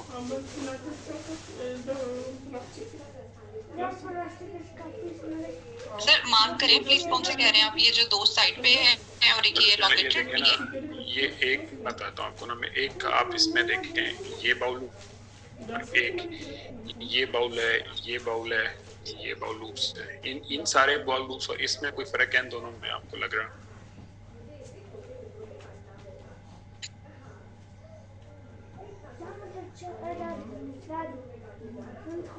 मतलब चलें आप इसके मैं दो और एरो खत्म कर देता हूँ। आप मुझे सिर्फ ये बताएं कि इस एरो के ऊपर ये बाउल की एक बॉल है और एक ये बाउल की बॉल है, इन दोनों में कोई फर्क लग रहा है आपको? एक ही बाउल है ना, मतलब स्मॉल बाउल ही है दोनों, तो दोनों के अंदर कोई फर्क है इसमें? सर वो जो है पेरिफेरली है उसमें जो है वो इरेगुलर है और ऐसे जैसे कूम साइन आ रहा हो ऐसे है। साइंस को ना याद करें, साइंस को छोड़ दें, बस आप सिर्फ मुझे दोनों में डिफरेंस बताएं। चलिए मैं आपसे क्वेश्चन पूछता हूँ, इनमें से एक ज्यादा एनहांस कर रहा है, कम एनहांस कर रहा है, ऐसे लग रहा है आपको? बिल्कुल जी जी, और वो इरेगुलर एनहांसमेंट भी है, कहीं से ज्यादा है कहीं से कम है। ठीक है, ये देखिए ये एक एनहांसिंग है ना जिसमें आपको वॉल्स जो है वो हाइपरडेंस नजर आ रही है, एनहांसिंग नजर आ रही है, ऐसी है? एग्जैक्टली जी सर अच्छा, यहाँ पे आपको बाउल वॉल ये इस बाउल से ये बाउल ज्यादा थिकनेस नजर आ रही है कि अगर आप इसको देखें तो ये इतनी थिकनेस है, लेकिन इसमें एनहांसमेंट नहीं है, ऐसी है। जी सर ठीक है। इसके लिए जो वर्ड यूज होता है वो उसको हम डिफरेंशियल एनहांसमेंट कहते हैं। डिफरेंशियल एनहांसमेंट का मतलब ये है कि बाउल को नॉर्मली एक जैसा एनहांस करना चाहिए हर जगह से, क्योंकि सारी बातें ब्लड सप्लाई सारे बाउल में एक ही तरह जा रही है। लेकिन इसमें क्या हो रहा है, इसमें आपको एक जगह पे बाउल तो एनहांसमेंट ठीक लग रही है कि उसका म्यूकोसा सब म्यूकोसा सारे एनहांस कर रहा है, लेकिन दूसरे साइड पे जो बाउल लूप्स पड़े हैं ये सारे के सारे इनकी एनहांसमेंट और इनकी एनहांसमेंट में अगर आप गौर से देखें, अब आप देखें ये कैसे एनहांस हुए हैं, बेहतरीन एनहांस हुए हैं। लेकिन जैसे मैं इस सेक्शन में आता हूँ तो इस सेक्शन में क्या होता है कि ये बाउल लूप्स तो पड़े हैं, लेकिन इनके आपकी जो वॉल एनहांसमेंट है वो इतने क्लियर नहीं हो रही है आपसे, ऐसे ही है। जी सर ठीक है। अच्छा, अब इसका आपको क्यों ऐसे है कि इसकी एनहांसमेंट कम है और इसकी एनहांसमेंट ज्यादा है? सर इसके सप्लाई मैं चेक करूंगी इसकी वेसल। चलिए आप सप्लाई चेक करें इसकी।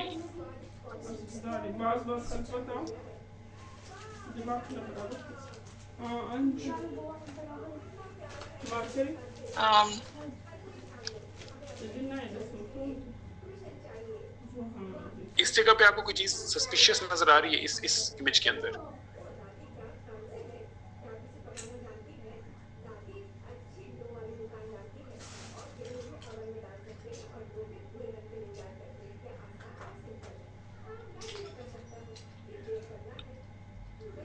अच्छा, चले मैं आपको थोड़ा सा हेल्प कर देता हूँ। ये केस के अंदर थोड़ा सा नहीं तो टाइम ज्यादा लगेगा हमें। अब अगर आप इधर देखें ना तो इधर से आपको ना दो लूप नजर आ रहे हैं अंदर आते हुए, एक ये लूप है और एक ये लूप है, ठीक है। अगर आप इनको गौर से देखेंगे तो आपको पता लगेगा एक ये लूप आ रहा है और एक ये लूप आ रहा है, और ये आपके रियल टाइप केसेस भी हैं और आपके एग्जाम केसेस भी हैं, ठीक है। जब आपको ऑब्स्ट्रक्शन से पहले या डायलिटेशन से पहले दो लूप्स नजर आ जाएं, इसका क्या मतलब होता है? इसका मतलब होता है कि क्लोज्ड लूप बाउल ऑब्स्ट्रक्शन है। क्लोज्ड लूप बाउल ऑब्स्ट्रक्शन के लिए आपको दो यानी कि बाउल की यानी कि अलग आती हुई नजर आना जरूरी है। उसके बाद जब हम इसको देखते हैं तो क्या होता है कि ये दोनों लूप्स आते हैं और ये लूप्स पे ट्विस्ट होने शुरू हो जाते हैं, ये पूरे के पूरे राउंडेड हुए पड़े हैं, ठीक है। और अगर आपको ये राउंडिंग नजर आए तो इसका मतलब क्या होता है कि ये वॉल्वुलस है, और ये वो वॉल्वुलस नहीं है जो मतलब बच्चों में आता है। ये ओल्ड एज में जब आपकी सर्जरीज हुई हो पेशेंट की तो कई दफा उसके बाद जो बाउल स्मॉल बाउल है वो अपने ऊपर ही ट्विस्ट कर जाती है, और जब वो अपने ऊपर ट्विस्ट करती है तो फिर क्या होता है कि ये आपको इधर से एक ये बाउल नजर आ रही आती हुई और एक ये बाउल नजर आ रही है, और ये दोनों फिर आगे से आके राउंड अप कर जाते हैं। तो जब क्लोज्ड लूप बाउल ऑब्स्ट्रक्शन होती है तो सबसे पहले क्या चीज होती है कि आपकी वीनस कंजेशन स्टार्ट होती है, क्योंकि आर्टरी में तो ब्लड प्रेशर होता है ज्यादा तो वो तो सप्लाई अपनी भेज रही होती है, लेकिन जो आपका वीनस सिस्टम है उसके अंदर चूंकि प्रेशर कम होता है तो इसका मतलब ये कि जो वापस रिटर्न है ब्लड का वो स्लो हो जाता है। तो उसकी वजह से क्या होता है कि जो बॉल की वॉल है वो एडिमेटस हो जाती है, लेकिन चूंकि इसके अंदर अब कंजेशन स्टार्ट हो चुकी होती है तो इसकी एनहांसमेंट कम होनी शुरू हो जाती है। और अगर ये एनहांसमेंट कम होनी शुरू हो जाए तो इसका मतलब ये है कि ये पेंडिंग इस्कीमिया है, और ये वॉल्वुलस जो है अगर हम इसको अभी अर्जेंटली करेक्ट नहीं करेंगे तो ये बाउल जो है ये नियर परफोरेशन है और नियर ये क्या कहते हैं इसको नेक्रोसिस और गैंग्रीन फॉर्मेशन पे पहुंची हुई है।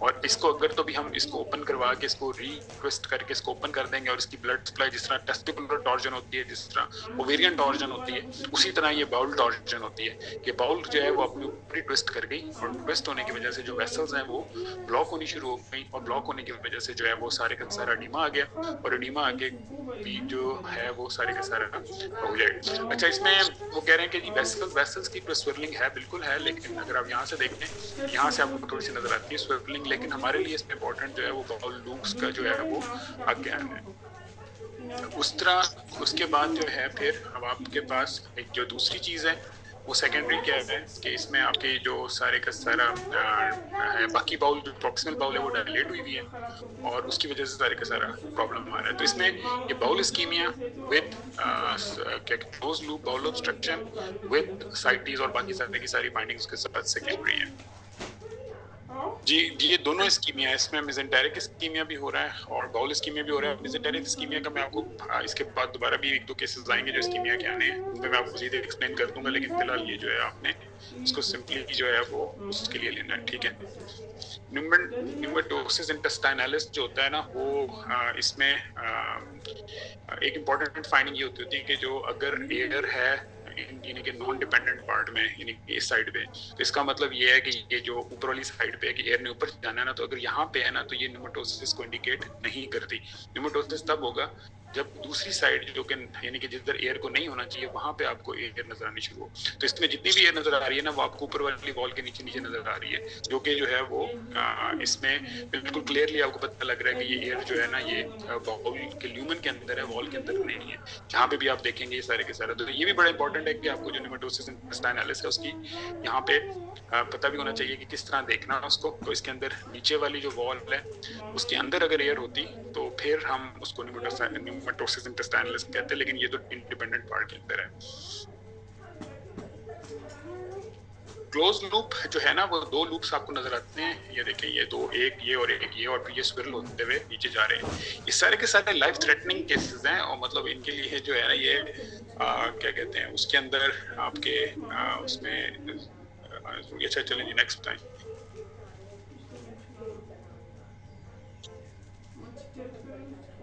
हाँ जी, ये आपका नेक्स्ट सेशन और नेक्स्ट जो है केस है, और इसमें आप देखें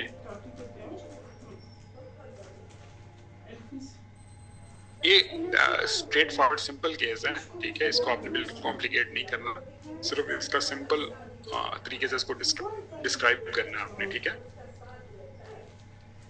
Right, sir. Contrast enhance CT abdomen in the venous phase and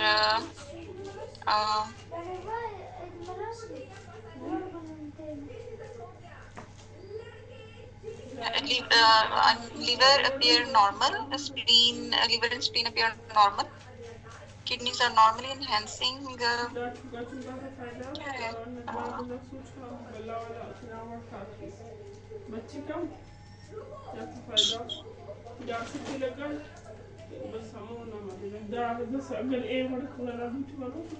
जी।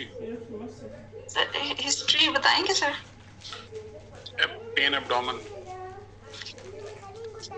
अब जो हिस्ट्री है ना वो बेसिकली आप लोगों ने बतानी होती है हमें, वो हमने नहीं बतानी होती आपको technically. Okay sir, okay. kidneys are normal or small lymph nodes are noted or gallbladder duodenum है, वहाँ पे duodenum normal है, stomach normal है।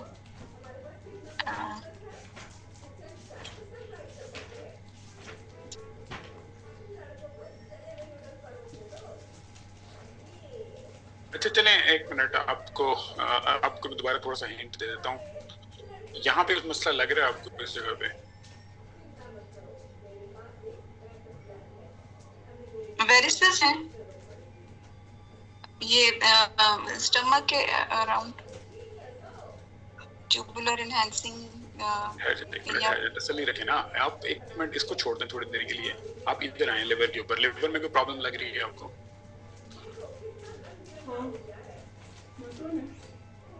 Non visualisation of portal vein. हाँ ठीक है, वेरी गुड। क्योंकि देखें हेपेटिक वेन्स अगर आपको नजर आ गई हैं, ठीक है, तो इसका मतलब ये है कि अब आपको इस पर पोर्टल वेन तो नजर आनी चाहिए ना इन एनी केस। तब आप इसके अंदर देखें कि पोर्टल वेन के अंदर जहाँ पे पोर्टल वेन आनी चाहिए वहाँ पे आपको फिलिंग डिफेक्ट नजर आ रहा है, ऐसे ही है? फिलिंग डिफेक्ट्स है जी जी। और हम अगर इसको लेके नीचे चलते हैं तो ये पोर्टल वेन यहाँ से भी अभी स्पेसिफाई नहीं हो रही, और उसके साथ फिर क्या होता है कि ये पोर्टल वेन यहाँ तक आई जा रही है, और यहाँ पे आपको सारे का सारा एक इन्फ्लेमेटरी एरिया नजर आ रहा है, ठीक है जी सर। ठीक है। तो इसका क्या मतलब है अगर आप इसको जस्ट सिंपल कंक्लूड करना हो तो, कि पोर्टल वेन थ्रोम्बोसिस है, राइट, ऐसे ही है ना? और जी सर। मैस कहाँ है?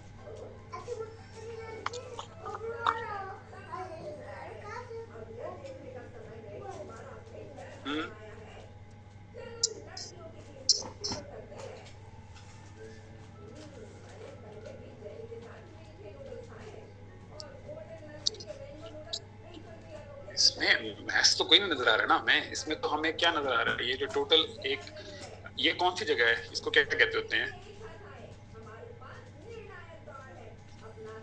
इसको रूट ऑफ मेसेंट्री कहते हैं ना आप, ये रूट ऑफ मेसेंट्री है, ठीक है, जिसके अंदर वेसल्स रन कर रही होती हैं, और उसके अंदर क्या हो रहा है, यहाँ पे आपको इन्फ्लेमेटरी एरिया नजर आ रहा है काफी बड़ा सारा, ठीक है, और इन्फ्लेमेटरी एरिया यानी कि जो अगर आप इसको कंपेयर करें नॉर्मली इसको किसके साथ होना चाहिए, इस तरह का फैट होना चाहिए ना, जिस तरह का ये फैट है, लेकिन अगर आप इसका जो ये वाला एरिया है इसका अगर आप फैट देखें तो ये तो इन्फिल्ट्रेटेड से मुराद ये कि इसमें आपको इन्फ्लेमेशन के एरियाज नजर आ रहे हैं, और अगर आपको यहाँ पे इस जगह पे रूट ऑफ मेसेंट्री में इन्फ्लेमेशन के एरिया नजर आए तो इसका क्या मतलब होता है, इसका मतलब होता है कि ये मेसेंटेरिक पेनिकुलाइटिस है। मेसेंटेरिक पेनिकुलाइटिस जो होता है वो एक कॉज है पोर्टल वेन थ्रोम्बोसिस की, ठीक है, तो इसका मतलब ये है कि अगर आपको सिंपल एक पोर्टल वेन थ्रोम्बोसिस का केस लगाया गया है तो वो आपसे एक्सपेक्ट करेंगे कि आप उसकी जो कॉज है कम से कम वो उनको बता सकें। तो इसके अंदर क्या है, इसके अंदर आपका पोर्टल वेन के अंदर जहाँ पे थ्रोम्बस है उसके साथ ये सारे का सारा इन्फ्लेमेटरी एरिया पड़ा हुआ है, और इसकी इस जो inflammatory area of root of mesentery जो है इसको आप पेनिकुलाइटिस कहते हैं, और जो पेनिकुलाइटिस है वो कॉम्प्लिकेट करके पोर्टल वेन थ्रोम्बोसिस कर रहा है। तो इसमें सिंपल अभी ये है, लेकिन अगर आप इसके साथ बाकी चीजें देखें तो हमें इसके अंदर अभी कोई बाउल के इस्कीमिया के साइंस या कोई क्रॉनिक फुल ब्लोन कोई फीचर अभी नहीं मिल रहे हमें पोर्टल वेन के हाइपरटेंशन के बहुत ज्यादा, लेकिन ऑब्वियसली अगर इसको हम अनट्रीटेड छोड़ देंगे और हम इसको अनडायग्नोज जाने देंगे तो फिर क्या होगा, फिर ये फुल ब्लोन आगे मतलब बाउल इस्कीमिया और वो सारे के सारे साइंस स्टार्ट हो जाएंगे, ठीक है। तो ये तो मतलब सिंपल सा है, बिल्कुल इसमें कुछ भी नहीं है खास कॉम्प्लिकेशन के, सिर्फ आपने एक पोर्टल वेन थ्रोम्बोसिस को पिक करना था और साथ उसके अंदर एक आपने इसका जो पेनिकुलाइटिस का एरिया था इसको आपने पिक करना था। तो ये सिंपल दो चीजें थी इसके अंदर जो इस केस के अंदर थी, और ये इस तरह का ये भी मतलब पोर्टल वेन थ्रोम्बोसिस तो मतलब इमीडिएटली आप लोगों को फौरन पिक होना चाहिए यहाँ पे कि यहाँ पे अगर नजर नहीं आ रही है आपको पोर्टल वेन तो ऑब्वियसली इसका मतलब ये है कि ये कोई थ्रोम्बस है, और सेकेंडरी जो है ये सारे का सारा जो इन्फ्लेमेटरी एरिया है इसको पेनिकुलाइटिस कहते हैं। तो ये याद रखना अपने केस, ये सारे एवरीडे केसेस हैं, मतलब ये कोई वो नहीं है कोई रॉकेट साइंस के केसेस हैं कि मतलब ये पोर्टल वेन थ्रोम्बोसिस तो आप इसके अंदर सारे यानी कि जो है वो आपके डेली बेसिस पे या फिर रिपोर्टिंग के लिए आ रहे होते हैं आपके पास। चलें एक आपको और दिखाते हैं हम केस, उसके बाद फिर हम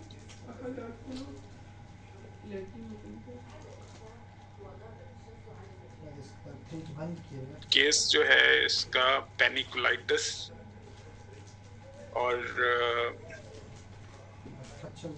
mesenteric panniculitis complicated by portal vein thrombosis.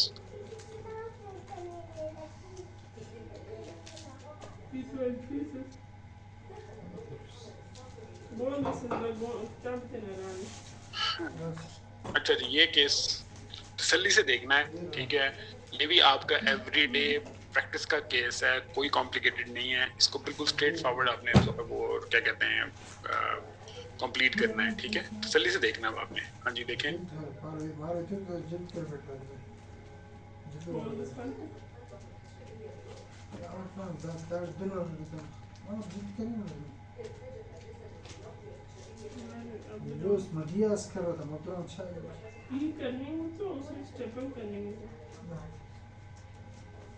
Contrast enhanced CT abdomen axis image in the photovenous space that shows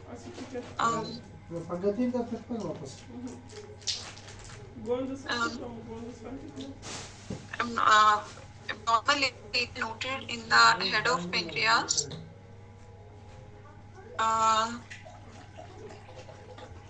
There's heterogeneous enhancement of the pancreas tail in the body. And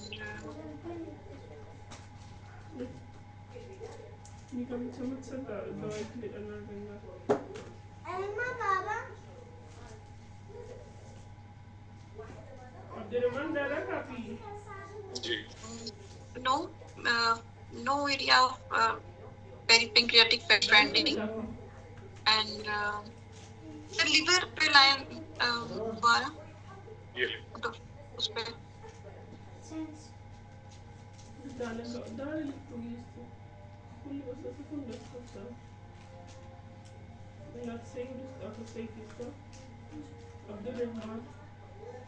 liver margins are regular. ठीक है,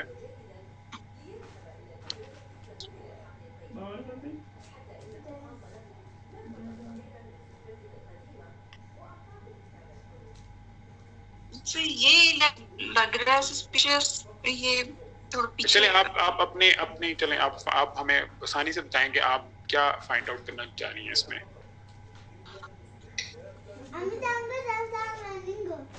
मतलब आप ये इसमें आपको क्या क्या finding मिली है? तो ये इंट्रापेडिक बिलियरी चैनल डायलिटेशन है, ऐसे ही है जी सर। और ये यहाँ से अगर आप इसको देखें तो ये सीबीडी भी आ गई है, सीबीडी इसकी यहाँ तक भी डायलेटेड आ रही है, ऐसे ही है। तो इसका मतलब ये है कि जो ऑब्स्ट्रक्शन का लेवल है वो पेनक्रियास के लेवल पे तो कम से कम है, ठीक है। इसका मतलब है ऊपर का हम सारी चीजें क्लियर कर रहे हैं। आप जब भी इसको स्कैन को देखते हैं तो हमेशा सबसे पहले जब आप बिलियरी चैनल्स को देखते हैं तो आप इसका ऑब्स्ट्रक्शन का लेवल पहले मार्क करते हैं कि ये कहाँ पे जाके ऑब्स्ट्रक्शन हो रही है। जैसे हमने पहले देखा एक पे हमें जो है वो बिलियरी चैनल्स का जो था वो हमें क्लैट स्किन नहीं मिल गया, वो शुरू में ही आउट हो गया था, लेकिन इसमें तो सीबीडी भी अब डायलेटेड आ रही है और यहाँ तक जो सीबीडी है वो ऑलमोस्ट लाइक 14 मिलीमीटर हुई हुई है, ठीक है। अच्छा, अब उसके बाद इसका मतलब ये है कि अब इस जो ऑब्स्ट्रक्शन का लेवल है वो पेनक्रियास तो है। अब पेनक्रियास को हम गौर से देखें जरा, आप इसमें आपको पेनक्रियास में कोई खास फीचर नजर आ रहा है जो आपको हेल्प आउट करे? तसल्ली से देखना आपने, बस जिस तरह आप अपना डिपार्टमेंट में बैठ के अपना स्कैन देखते हैं कि अच्छा ये नॉर्मल लग रहा है आपको पेनक्रियास या इसमें कुछ आपको सस्पिशन लग रही है किसी चीज की। It looks edematous. Very good. Loss of feathery pattern कहते हैं ना आप इसको, कि फीदरी पैटर्न जो होना चाहिए जिस तरह वो बेबी सा बनता है उस तरह का नहीं नजर आ रहा। और उसके अलावा क्या एक फाइंडिंग है इसके अंदर?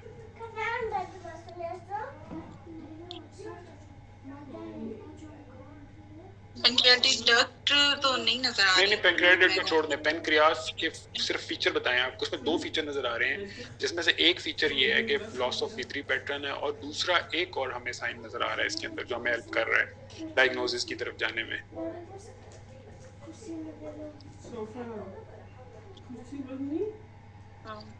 Looks very low in very में। गुड, बिल्कुल सही, वेरी गुड। तो इसका मतलब ये है कि यहाँ पे एक पेरिफेरल लो एनहांसिंग एरिया जो हमें इसकी तरफ से हर तरफ से सराउंड करता नजर आ रहा है, ठीक है, जिसको हेलो साइन भी कहा जाता है कि जो पेरिफेरल उसके राउंड राउंड होता है। जिसका मतलब ये है कि अब हमें दो फीचर्स मिले हैं। एक फीचर ये है कि इसका फीदरी पैटर्न खत्म हुआ हुआ है, दूसरा ये है कि एक रिम है जो कि पेनक्रियास से थोड़े से लो लाइन है जो इसके सारी साइड से इसको सराउंड करती हुई वापस आ रही है, ऐसे ही है, राइट। ठीक है। तो इसका मतलब ये है कि ये दो फीचर्स किसको फेवर करते हैं? अगर आपको ये दो फीचर्स किसी पेनक्रियास में नजर आए तो आप इसको किस में लेके जाते हैं? Pancreatitis. Pancreatitis is like more of an inflammation in the peripancreatic tissue. इसमें रिम नहीं बनता कभी भी, उसमें तो हमेशा ये जो साथ फैट पड़ा हुआ है ये सारे का सारा जो है ना वो इन्वॉल्व होता है। इसमें तो सिर्फ एक रिम है जो इसके साथ साथ चल रहा है।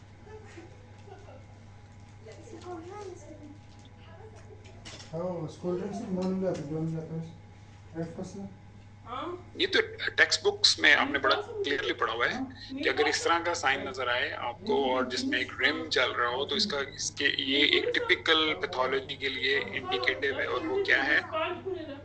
Autoimmune. हाँ, ऑटोइम्यून, वेरी गुड।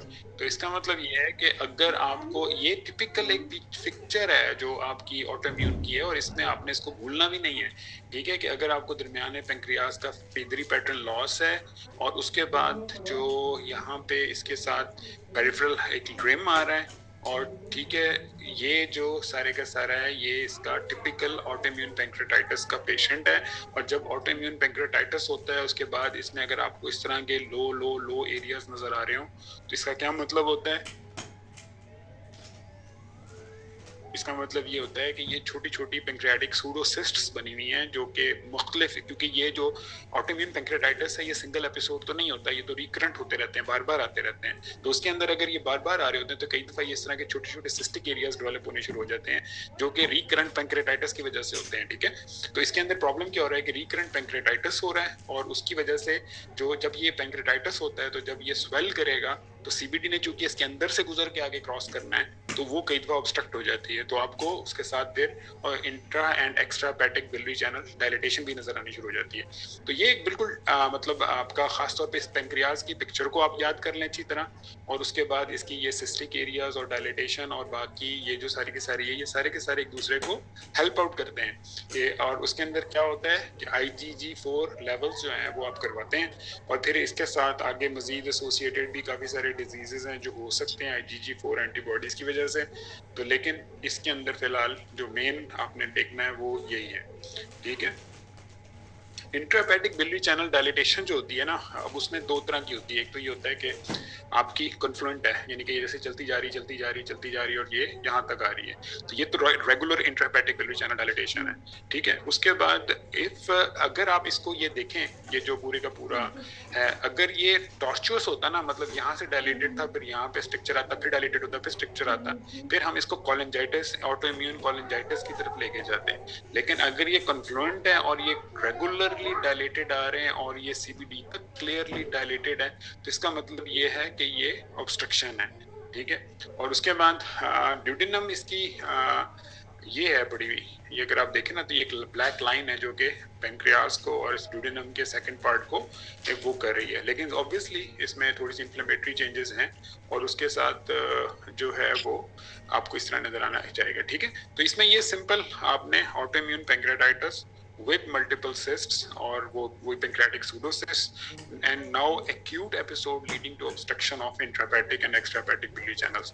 तो ये सारे के सारे जो है वो आपने अपनी मैथमेटिकल अप्रोच से काम करना होता है। आपने चीज़ों को मेमोराइज नहीं करना, हर चीज़ का एक मतलब मेथड है कि आपने बिलियरी चैनल्स को कैसे देखना है, आपने पेंक्रेटिक डक्ट को कैसे देखना है, और फिर आपने जी एम्प्यूला पे, हाँ जी बिल्कुल, एम्प्यूला पे नहीं होती, जो आखिरी पार्ट होता है ना, जो मैं अभी बताता हूँ, 2-3 क्वेश्चन है, मैं उनको सारों को आंसर करता जा रहा हूँ। पहला ये था कि अब इन्फ्लेमेटरी चेंजेस एम्प्यूला की बजाय ना, ये जो पेंक्रियाटिक हेड होता है ना, जो पेंक्रियाटिक डक्ट का आखिरी पार्ट होता है ना, ये पेंक्रियाटिक हेड के पीछे से गुजरती है। तो जब ये इन्फ्लेम करती है ना, क्या कहते हैं, हेड ऑफ पेंक्रियास, चाहे वो फोकल पेंक्रेटाइटिस होता है, कई दफा अनसीनेट प्रोसेस का पेंक्रेटाइटिस हो जाता है, तो उसकी वजह से ये होता है कि वो ऑब्वियसली चूंकि जो उसका इंट्रा पेंक्रियाटिक पार्ट है वहां पे वो ऑब्स्ट्रक्शन आ जाती है एक। और दूसरा ये कि जो है इसमें नेक्स्ट क्या करते हैं, अब इसके नेक्स्ट दो होते हैं। एक तो ये होता है कि आपने इसकी ट्रीटमेंट में क्या करना है। इसकी ट्रीटमेंट में ऑब्वियसली आपने उसको करना है, जो पहला आपका फेज होगा ना, वो होता है कि आप स्टेरॉइड्स इसको स्टार्ट कर देते हैं ताकि इसका जो एपिसोड आया हुआ है वो तो कम से कम रिग्रेस करे। और दूसरा ये है कि जो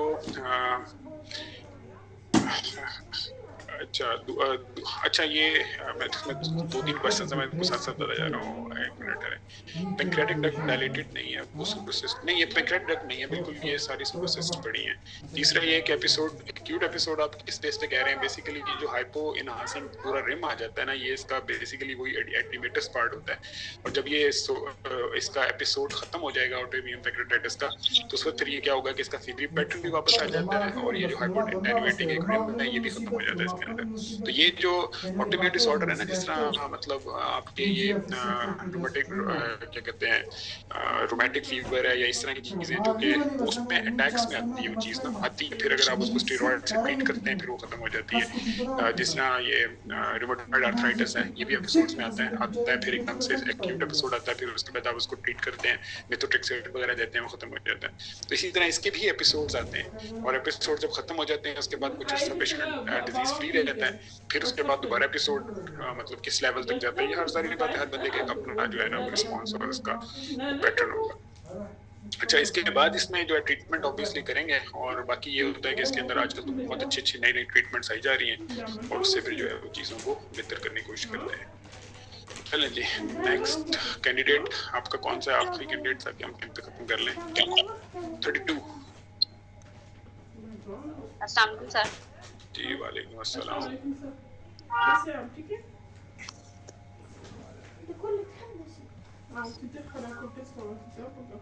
बस काफी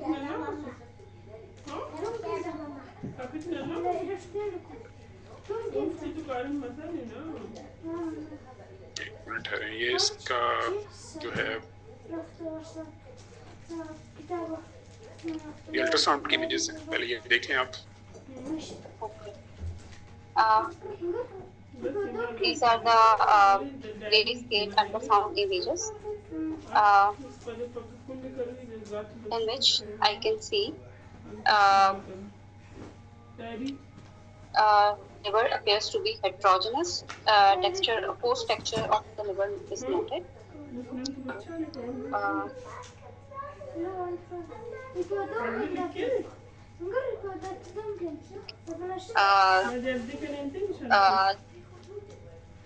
With the Doppler images, portal vein appears to be normal.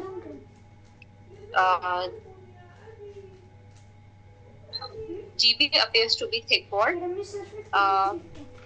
जी इसके बताएं आप, फिर हम आगे चलते हैं. Okay. Thick walled bowel loops noted. With mild abdominal pelvic ascites.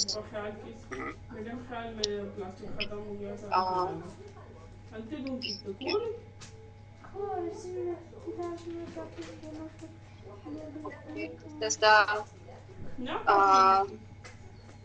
vertebrae. I think I can see the vertebrae. This is the vertebrae. Vertebrae तो नहीं है, bowel loops है ना, ये simple. Okay, thick walled bowel loops, sir. I can appreciate the thick walled bowel loops. Okay. Dilated bowel loops with thick walled. Very Okay. What else? So now, I would like to know.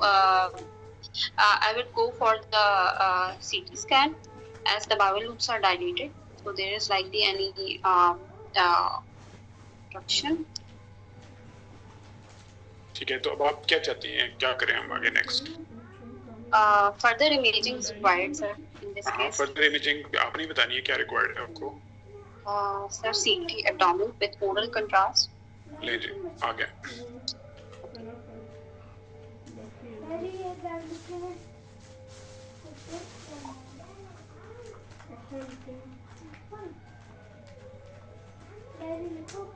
So I am provided with contrast enhanced CT abdomen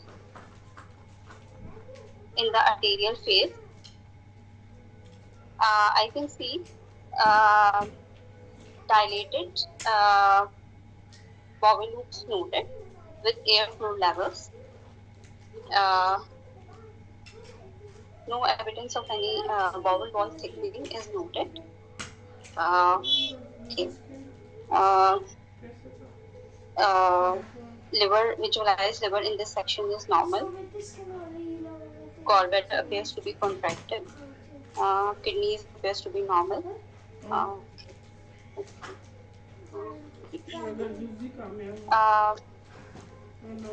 I'm looking for the cause of these dilated bowel loops.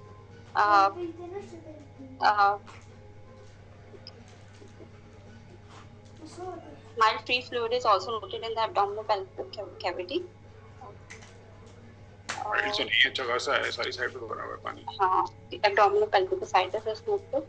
The visualized vessels, aorta, SMA appears to be normal to me.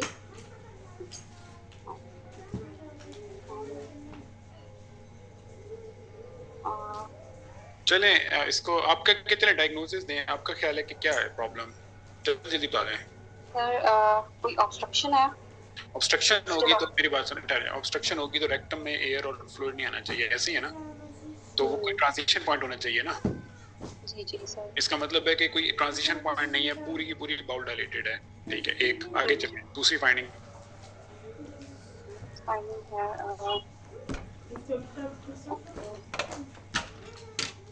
I cannot appreciate any other finding.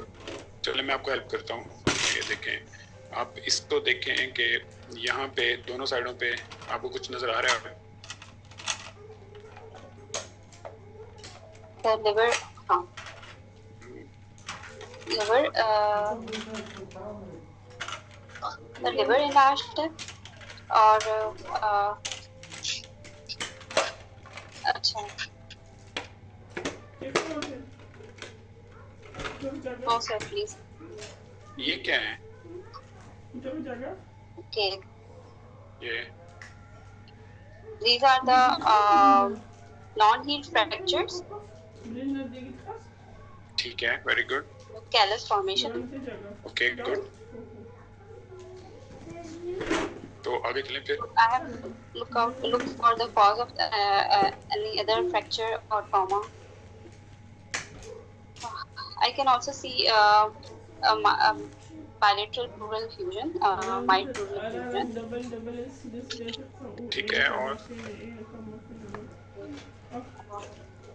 laceration in the liver.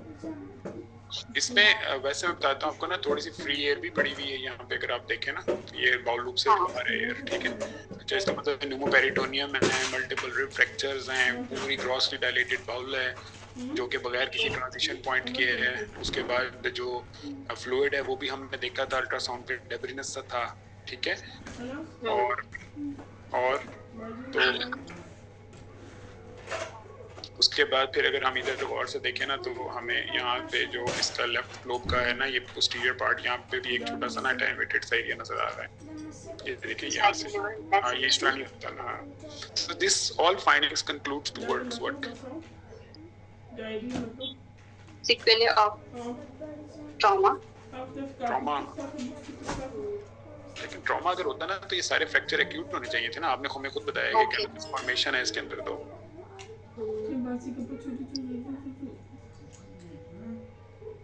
No sir, I cannot conclude my ये findings. Basically अगर आपको मैं x ray दिखाऊं जिसमें posterior rib fractures पड़े हों, तो आप क्या देखते हैं? सबसे पहले क्या कहते होते हैं? पीडियाट्रिक एज ग्रुप में सर हम non accidental paediatric age group ये बेचारे की छोटा सा तो बच्चा भी देखें, इसके ना यहाँ पे वो आए हुए हैं, सही तरह पे फिजिक्स बन रहे हैं। Okay sir, I do not appreciate these are the non accidental injuries. Definitely this is a case So in this big case, case I of will- non-accidental injury कि जिसमें this बेचारे is- के इतने सारे ribs fracture है, उसका liver में laceration है, उसका न्यूमोपेरिटोनियम है, उसकी सारी की सारी बाउल डायलेटेड हुई पड़ी है, ascites है। तो इसका मतलब क्या है कि ये, और अब तो NAI का जो है पाकिस्तान में भी सेंटर्स बन गए हैं कि जहाँ पे जो है NAI के पेशेंट्स को आपने दाखिल कराना होता है। और उसके बाद फिर इसकी थोड़ी सा पेरिटोनाइटिस का एलिमेंट भी है कि जिसमें इसकी ये So सब I will urgently refer this patient to the referring to the child bureau centers and will discuss this case, and I will urgently advise CT brain in this patient. ठीक है, सही है, ठीक है, आपका बात सही है बिल्कुल। और उसमें जो है ना ये अर्जेंट रेफरल है, और उसके बाद आप इसका स्केलेटल सर्वे करवाएंगे, इसकी हिस्ट्री को आपने जो भी रेफरिंग डॉक्टर है उससे, या अगर ये आपके रेडियोलॉजी डिपार्टमेंट में भी है पेशेंट, तो आपने रेडियोलॉजी डिपार्टमेंट में ही डिटेन करके जो चाइल्ड प्रोटेक्शन सर्विस वाले हैं, मेरे ख्याल 1126 शायद उनका नंबर है, उसको आपने कॉल करके बुलाना है। उसके बाद फिर आपने पेशेंट को वापस पेशेंट्स के अटेंडेंट्स के पास देना है। और दूसरा ये है कि पाकिस्तान में भी जेलसी की वजह से जो पेशेंट्स हैं वो बहुत सारे NAI के साथ आते हैं। जो बाहर है वहाँ पे चूँकि वो मदर फादर ज़्यादा खुद वो टॉर्चर करते हैं, लेकिन पाकिस्तान के अंदर भी प्रॉब्लम ये है कि यहाँ पे जो रिश्तेदार हैं जो उनसे जेलस होते हैं, खासतौर पे जो मेल बेबीज होते हैं, तो उनके ऊपर अच्छे खासे आपको खासतौर पे इनका जो एक कॉमन प्रैक्टिस है ना पेरिफेरी में, आपको जो वो एंटीरियर फॉन्टेनेला पे ना अंगूठा रख के प्रेस कर देते हैं, तो आपको कई बार स्पिरियोसेरेब्रल साइनस थ्रोम्बोसिस और पैरासैजिकल जो है वो ब्लीड मिलता है। तो ये भी आपने याद रखना है कि पाकिस्तान में ये लोग, चूंकि इनके पास टाइम कम होता है टॉर्चर करने का, तो ये जो बच्चा जब पैदा होता है ना, तो इसके एंटीरियर फॉन्टेनेले पे अंगूठा रख के ना उसको अंदर प्रेस कर देते हैं। तो वो मतलब अनफॉर्चुनेट है, लेकिन आप लोगों को आइडिया होना चाहिए कि अगर आप उस तरह का भी पेशेंट दिखाया जाए तो वो भी आपको आइडिया होगा ये भी NAI का है, क्योंकि हर जगह पे पैटर्न डिफरेंट है। डायल जो इंटेस्टाइनल ऑब्स्ट्रक्शन की कॉज होती है ना, जो ये इन बेबीज के अंदर होती है, नॉर्मली शॉक जो बार बार ट्रॉमा देते हैं ना, बच्चे को उठा के मारते हैं, फेंकते हैं, तो उसके अंदर जो है ना ये बाउल है वो शॉक में चली जाती है, वो मूवमेंट अपनी पेरिस्टाल्सिस छोड़ देती है। तो जब वो पेरिस्टाल्सिस छोड़ती है तो फिर ऑटोमेटिकली जिस तरह आइलियस होता है ना, उस तरह सारी की सारी ग्रॉसली डायलेट कर जाती है बाउल। तो ये आप लोगों ने याद रखना है, ये इसके अंदर आपको ट्रांजिशन पॉइंट नहीं मिलता होता। जो ये है NAI के पेशेंट्स होते हैं ना, ये ट्रॉमा की वजह से ही जो है वो बाउल जिस तरह शॉक बाउल होती है ना, उस तरह के तौर पे ये प्रेजेंट करती है। तो ये NAI के पेशेंट खासतौर पे अगर आपको पोस्टीरियर रिब फ्रैक्चर्स नजर आ गए ना यहाँ पे इस तरह के मल्टीपल पेजेस थे, कितने सारे थे, तो ये फिर आपको फौरन हिट करना चाहिए कि आप बाकी सारी इंजरीज हैं उसके साथ। तो इसके बाद ये देखें जी, लिवर की लैसरेशन ये साइड है, यहाँ पे कभी भी जो इस तरह अंदर ये भी जाता होता, इस तरह ये जा रहा है लेफ्ट लोब के पोस्टीरियरली ना, तो ये वाला एरिया है, ये सारे का सारा थोड़ा इरेगुलर सा है। कॉर्नल आप देखेंगे, ये लें जी, कॉर्नल देख लेते हैं जी।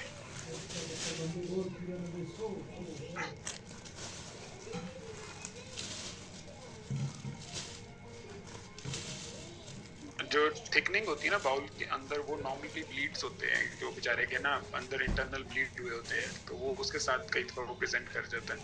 बाकी ऑब्वियसली जो इसकी थोड़ी बहुत इन्हांसमेंट है वॉल की, वो ये जिस तरह आ रही होती है पेरिटोनाइटिस भी होता है। हाँ ये जो आपका इसमें ये भी जो है वो किडनी असल में एनहांसिंग जारी बात है मुसद्दिक शीट का खस इसको ना भी हम सुना कैटेगराइज तो नहीं कर सकते लेकिन द जाहिर बात है प्लास्टिक थोड़ी शीट बहुत का खस ना enhance भी सुना है। द चलिए प्लास्टिक शीट नेक्स्ट का खस ना पेशेंट सुना आपको दिखाएं एक आपका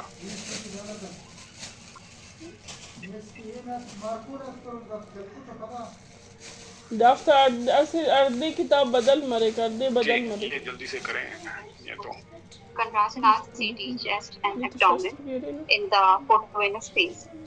Okay. Liver appears to be normal, busy की gallbladder दाना normal, मुझसे दाना तीस बड़े kidneys normal. हाँ 1 2 3 4 5 6 नर्स Okay. 6 काफी मेरे Visualize pancreas. Pancreas normal. Okay. There are multiple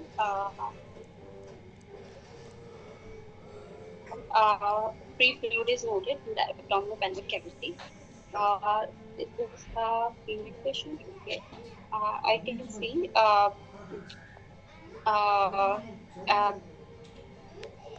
left adnexal mass lesion is noted in the left adnexa without any area of internal septations. Okay, and mild free fluid is also noted. Free fluid is also noted in the abdominal pelvic cavity.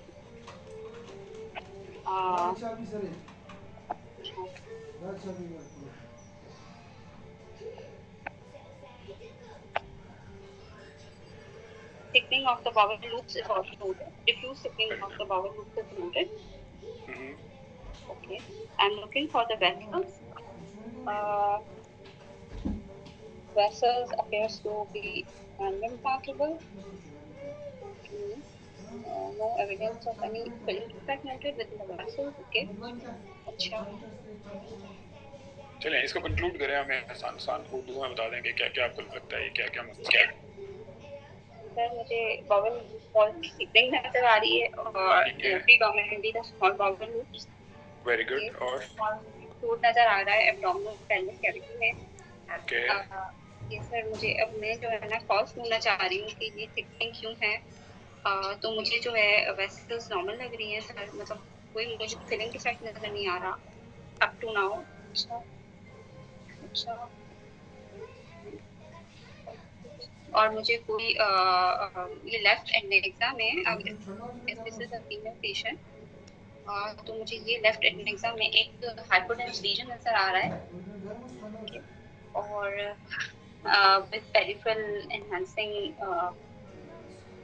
क्या है there is something in the left nexa and within the pelvis वाला glass में चलें आपको मैं थोड़ा सा help out करता हूँ क्योंकि हमारे पास टाइम की कुछ कमी है अच्छा इसमें जो फाइंडिंग्स आपने बताई हैं वो ठीक है बिल्कुल लेकिन जब आप थिकनिंग बताते हैं ना बॉल की तो आपने सबसे पहले इसकी ये थिकनिंग बतानी है कि ये थिकनिंग में जो इसका एनहांसिंग एरिया है वो बाहर वाली साइड है या अंदर वाली साइड है बाहर वाली साइड है बाहर अब आपने मुझे सिर्फ ये बताना है कि सबसे बाहर क्या चीज़ होती है सबसे बाहर जो होती है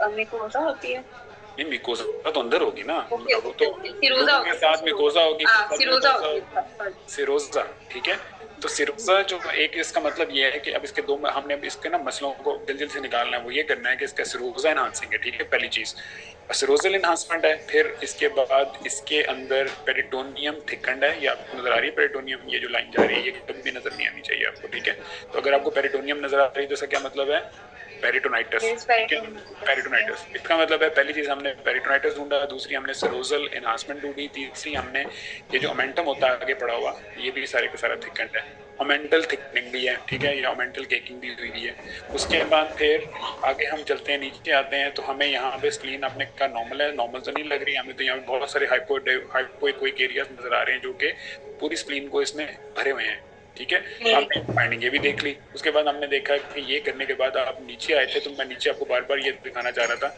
ये क्या स्ट्रक्चर्स हैं ये जो दोनों हैं यही मैं कंफ्यूज हो रही हूँ कि ये मुझे ये बेसिकली फिलोपियन ट्यूब्स हैं उसकी ना फीमेल की जो फिलोपियन ट्यूब्स हैं उनके ऊपर भी सारी इन्हांसमेंट आई हुई है और जो है वो ये इसकी राइट फिलोपियन ट्यूब है ये इसकी लेफ्ट फिलोपियन ट्यूब है तो जो फिलोपियन ट्यूब के अंदर जो साल्पिंजाइटिस होता है तो इसके बाद जो है ये भी आप ये जो इन्फेक्शन होती है तो उसमें फिलोपियन ट्यूब का नॉर्मल साइज क्या होता है 2 मिलीमीटर लेकिन ये तो 2 मिलीमीटर से बहुत ऊपर चली गई है। तो इसका मतलब क्या है, ये जो इतनी सारी इन्हांसमेंट है, तो इसका मतलब है कि इसमें बायलैटरल साइड पे यूटीआई भी, वो सॉरी क्या कहते हैं, जेनेटो यूरिनरी इन्वॉल्वमेंट भी हो गई हुई है, ठीक है। और ये सारे के सारा ये जो पेरिटोनियम जिन्होंने नहीं देखी, मैं आपको दोबारा दिखा देता हूँ, यहाँ पे ना ये जो पेरिटोनियम की लाइनिंग होती है 2 सेल थिकनिंग होती है, 2 सेल थिकनिंग। तो 2 सेल जो होती है आपको सीटी पे नजर नहीं आ सकते। तो अगर आपको सीटी पे ये पेरिटोनियम में एनहांसमेंट नजर आ रही है तो ये पेरिटोनाइटिस का साइन है। तो इसका मतलब ये है कि इसमें बायलैटरल जीयू इन्वॉल्वमेंट है, स्पेनिक इन्वॉल्वमेंट है, पेरिटोनाइटिस है। हाँ जी, टीबी हो सकता है? टीबी, बिल्कुल टीबी। ये टीबी का टिपिकल केस है कि जिसमें जब डिसेमिनेट करता है तो उसके बाद जो है ना ये डिसेमिनेटेड टीबी जब होती है तो उसमें वो उसमें भी आ जाती है आपके। उसके बाद कई दफा वो किडनीज के अंदर भी आपको हाइपोडेंस एरियाज नजर आ रहे होते हैं। इसमें पता नहीं है, अच्छा थोड़ा बहुत एक अद्धा कोई इस तरह पड़ा हुआ है, लेकिन इसका क्लियर कट नहीं है। तो ये सिंपल जो है ये आपका पेरिटोनाइटिस, ट्यूबरकुलस पेरिटोनाइटिस का केस है, जिसमें पेरिटोनियम इन्वॉल्वमेंट की वजह से जो सिरोजा होता है वो भी इन्वॉल्व हो गया था। क्योंकि जो इसकी ये टिपिकल फाइंडिंग होती है हमेशा याद रखना टीबी की, कि ये जो बाहर वाला सिरोजा है ना, जो ये आउटमोस्ट वाला, ये सबसे ज्यादा एनहांस करता है। ये देखें यहाँ पे, जहां जहां पे भी आप देखेंगे ना, आपको पूरी एक लाइन बाहर अलग पड़ती हुई नजर आ रही होगी। और यहाँ पे भी आप चलते जाएं, ये देखें यहाँ पे भी ये सारे के सारे एरियाज हैं और ये सारे के सारे बाहर वाली लाइन ज्यादा आपको ब्राइट नजर आती है। तो ये टिपिकल आपका जो है ना एक ट्यूबरकुलस पेरिटोनाइटिस का केस है, जिसके अंदर जो है ना आपका डिसेमिनेटेड टीबी है। ये दोनों साइडों के ट्यूबरकुलस साल्पिंजाइटिस की भी ये पिक्चर है। कई बार सिर्फ और सिर्फ जीयू जेनेटो यूरिनरी टीबी के साथ पेशेंट प्रेजेंट करता है तो आपको सिर्फ और सिर्फ ये पिक्चर नजर आती है, तब वो डिसेमिनेट नहीं किया होता। उसके बाद फिर ये इसकी अगर जो इसकी ग्रैनुलोमेटस इन्वॉल्वमेंट हो जाती है जब स्प्लीन की टीबी के अंदर, तो ये उसकी पिक्चर है। तो इसलिए आपने ये सारी की सारी बातें जो है ना याद रखनी है कि ये सिंपल टीबी का, डिसेमिनेटेड टीबी का, एब्डोमिनल टीबी का पेशेंट का केस इसी तरह ही प्रेजेंट करता है, ठीक है। मोमेंटल थिकनिंग, ये देखें मेरी बात सुने, मोमेंटम में एक बात याद रखनी है, मोमेंटम जो होता है ना हमेशा उसके बाद क्या कहते हैं सबसे एंटीरियर होता है, ठीक है। मोमेंटम का रूल यही है, सबसे एंटीरियर। अगर यहाँ पे बाउल के आगे ये बाउल लुक जा रही है आपकी, ठीक है, ट्रांसवर्स कोलन जा रही है, ट्रांसवर्स कोलन के आगे आपको कभी भी एनहांसमेंट इस तरह की नोडुलैरिटी नजर नहीं आनी चाहिए। और नोडुलैरिटी अगर आपको नजर आए, जिस तरह ये पूरे का पूरा पड़ा है, तो ये सारी की सारी मोमेंटम होती है। मोमेंटम कभी भी पीछे इधर नहीं घुसी होती, वो हमेशा आगे होती है, आगे एंटीरियर मोस्ट पार्ट होता है। और वो 4 लेयर स्ट्रक्चर है। जो पेरिटोनियम है वो 2 लेयर स्ट्रक्चर है, ठीक है। मेसोथेलियम जो है वो सिंगल लेयर स्ट्रक्चर है, सिरोजा भी सिंगल लेयर स्ट्रक्चर है जो सिरोजल है। तो ये सारे के सारे जो सिंगल डबल लेयर है वो इन्हांस पड़े हैं। अच्छा, अब उसमें वो कहते हैं सिरोजा। अब इस इमेज में आपको आइडिया हो जाएगा कि ये देखें यहाँ पे जो आपको थोड़ा सा हाइपरडेंस एरिया नजर आ रहा है ना, ये सारे का सारा सिरोजा है इसका। इस साइड से वो अंदर अटैच हुआ होता है और इस साइड से वो नहीं होगा इन्हांस, क्योंकि ये बाहर वाली साइड से जो है ना ये सारे के सारा सिरोजल है और ये सारा पूरे का पूरा सिरोजल इन्हांसमेंट हुई है, ठीक है। तो ये बेसिकली ये तो आप लोगों के एवरी डे मतलब रोजाना ही आपके डिपार्टमेंट में 1-2 टीबी के पेशेंट तो फिर रहे होते हैं, तो उसमें आपको इसमें से काफी सारी फाइंडिंग्स जो है वो मिल जाती हैं और आप देख भी लेते हैं इसमें से, तो आप याद रखें इसको। चलें, जिसके बाद हम आखिरी केस करने लगे हैं और आखिरी केस आपको कोई आसान सा ढूंढ के देता हूँ। चलें, ये ले, ये हम आसान सा केस ढूंढते हैं।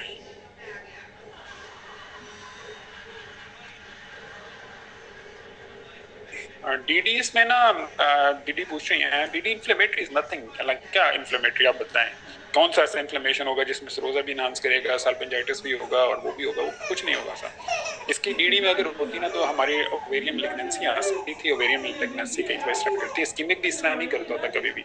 आप जब, और जरूरी भी नहीं है कि डीडी होनी भी जरूरी नहीं है, मतलब ये भी नहीं होता कि हर चीज के अंदर डीडी होना लाजमी है। अब इसके अंदर जो पिछला केस है, अगर आप इसमें डीडी देते हैं ना तो वो गड़बड़ हो जाती है, क्योंकि फिर आप उसको कंफ्यूज कर देंगे, फिर वो और चीज़ों में ढूंढने लग पड़ेगा और मामला को खराब करता चला जाएगा। अच्छा जी, ये पेशेंट आपने जल्दी से कर देना है, लास्ट पेशेंट है ये हमारा, ताकि हम जो है वो टाइम से फारिग हो सकें। ये इसका, सॉरी मैं आपको ना पहले इसका ये, हाँ ये इसका पहला फेज है, यहाँ से इमेज स्टार्ट हो रहे हैं, ये लेते जाएं। Transenhancity abdomen in the arterial phase. I can see there is abdominal ascites is noted, and liver appears to be normal, GB normal, spleen normal. Okay. There is. Can I see the pancreas again, sir? Yes, sure. The region of the pancreas and please, okay. Uh, there is, to me, there is normal loss of dominations of the pancreas with enlargement of the pancreas, predominantly in its head and body region, with marked pancreatic fracture, Yes, very good. and there is also peripancreatic collection is also noted, which is extending up to the splenic hilum. Okay, okay. Pancreatic duct is not dilated in this case. Okay. And no evidence of any vessels. I'm looking the vessels. There is suspicion of the obliteration of the SMA vessels. Sir एक जगह पे vessels का मुझे लगता है ये निकली celiac artery और यहाँ पे there is filling defect. Okay, there is filling defect. To me, there is a filling defect in the SMA. In the SMA. Okay, there is filling defect in this vessel. SMA ये है वैसे ना. अच्छा, फिर there is किसी vessel में है sir ये कोई निकलते हुए आई थी तो this might be the celiac trunk. अच्छा चले ठीक है. चले हम इसको कंक्लूड करते हैं आसान. सर पेंक्रेटाइटिस है.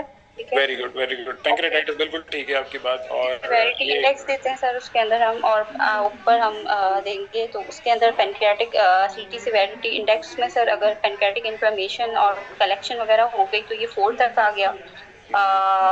सिग्निफिकेंट नेक्रोसिस भी है लेकिन 30% से कम है. इट माइट बी 6 और सर उसके साथ एक्स्ट्रा पेंक्रियाटिक जो है फ्लूइड कलेक्शन है एब्डोमेन के अंदर और अगर थ्रोम्बोसिस होता प्लूरल फ्यूजन होता तो फिर वो हो जाता 8 में आ जाता सर.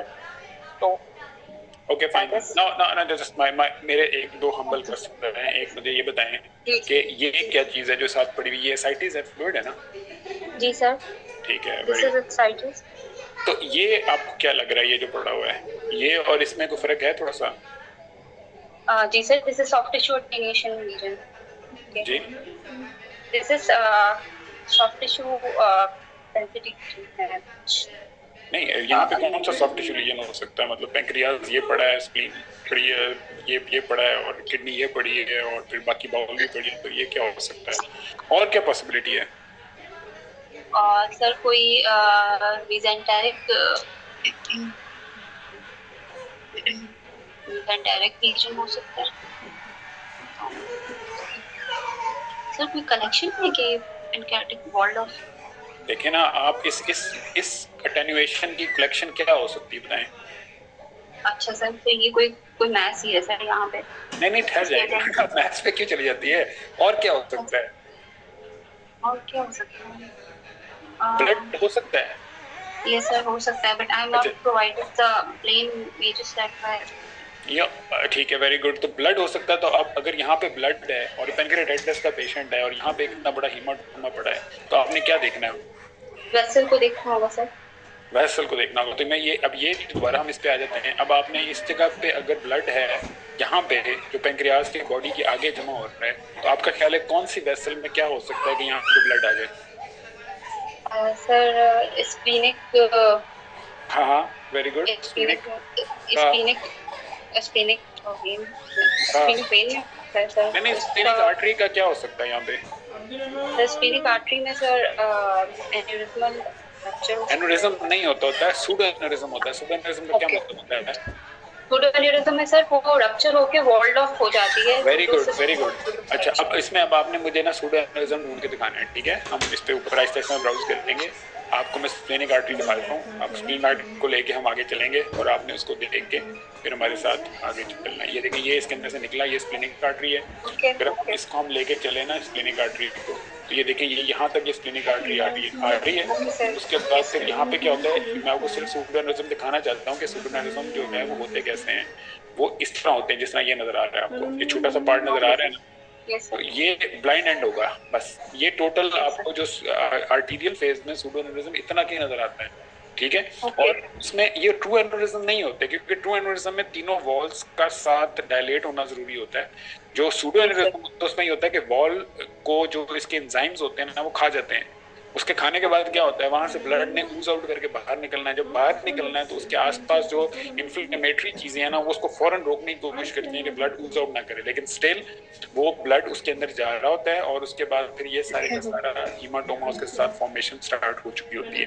तो ये उस तरह के सूडो एन्युरिज्म्स नहीं होते जिस तरह के आपने आर्टरी की या जो पोस्ट इंटरवेंशन सूडो एन्युरिज्म देखे होते हैं जो लेग के ऊपर बने होते हैं, वो तो बड़े, उसके अंदर तो गश ऑफ ब्लड चल रहा होता है क्योंकि वो बहुत मेजर वेसल है। ये छोटे जो होते हैं ना इनमें सिर्फ इरेगुलरिटी आती है, बस ये जितनी ये है, और इसकी मोर्टेलिटी रेट बहुत ज्यादा है। ठीक, Yes, sir. So urgent referral is considered in this patient. Embolize करेंगे sir. Hello.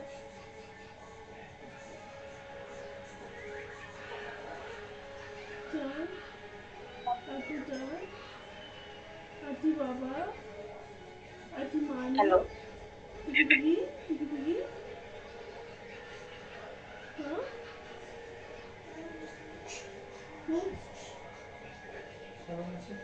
Candidate number 32, please wait.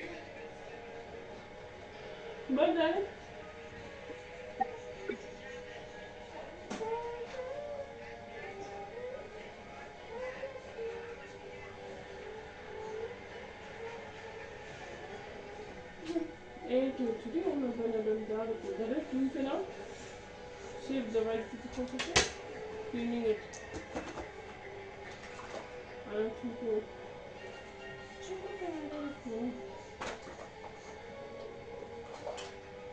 Can you go directly? Oh. See, I'm keeping them.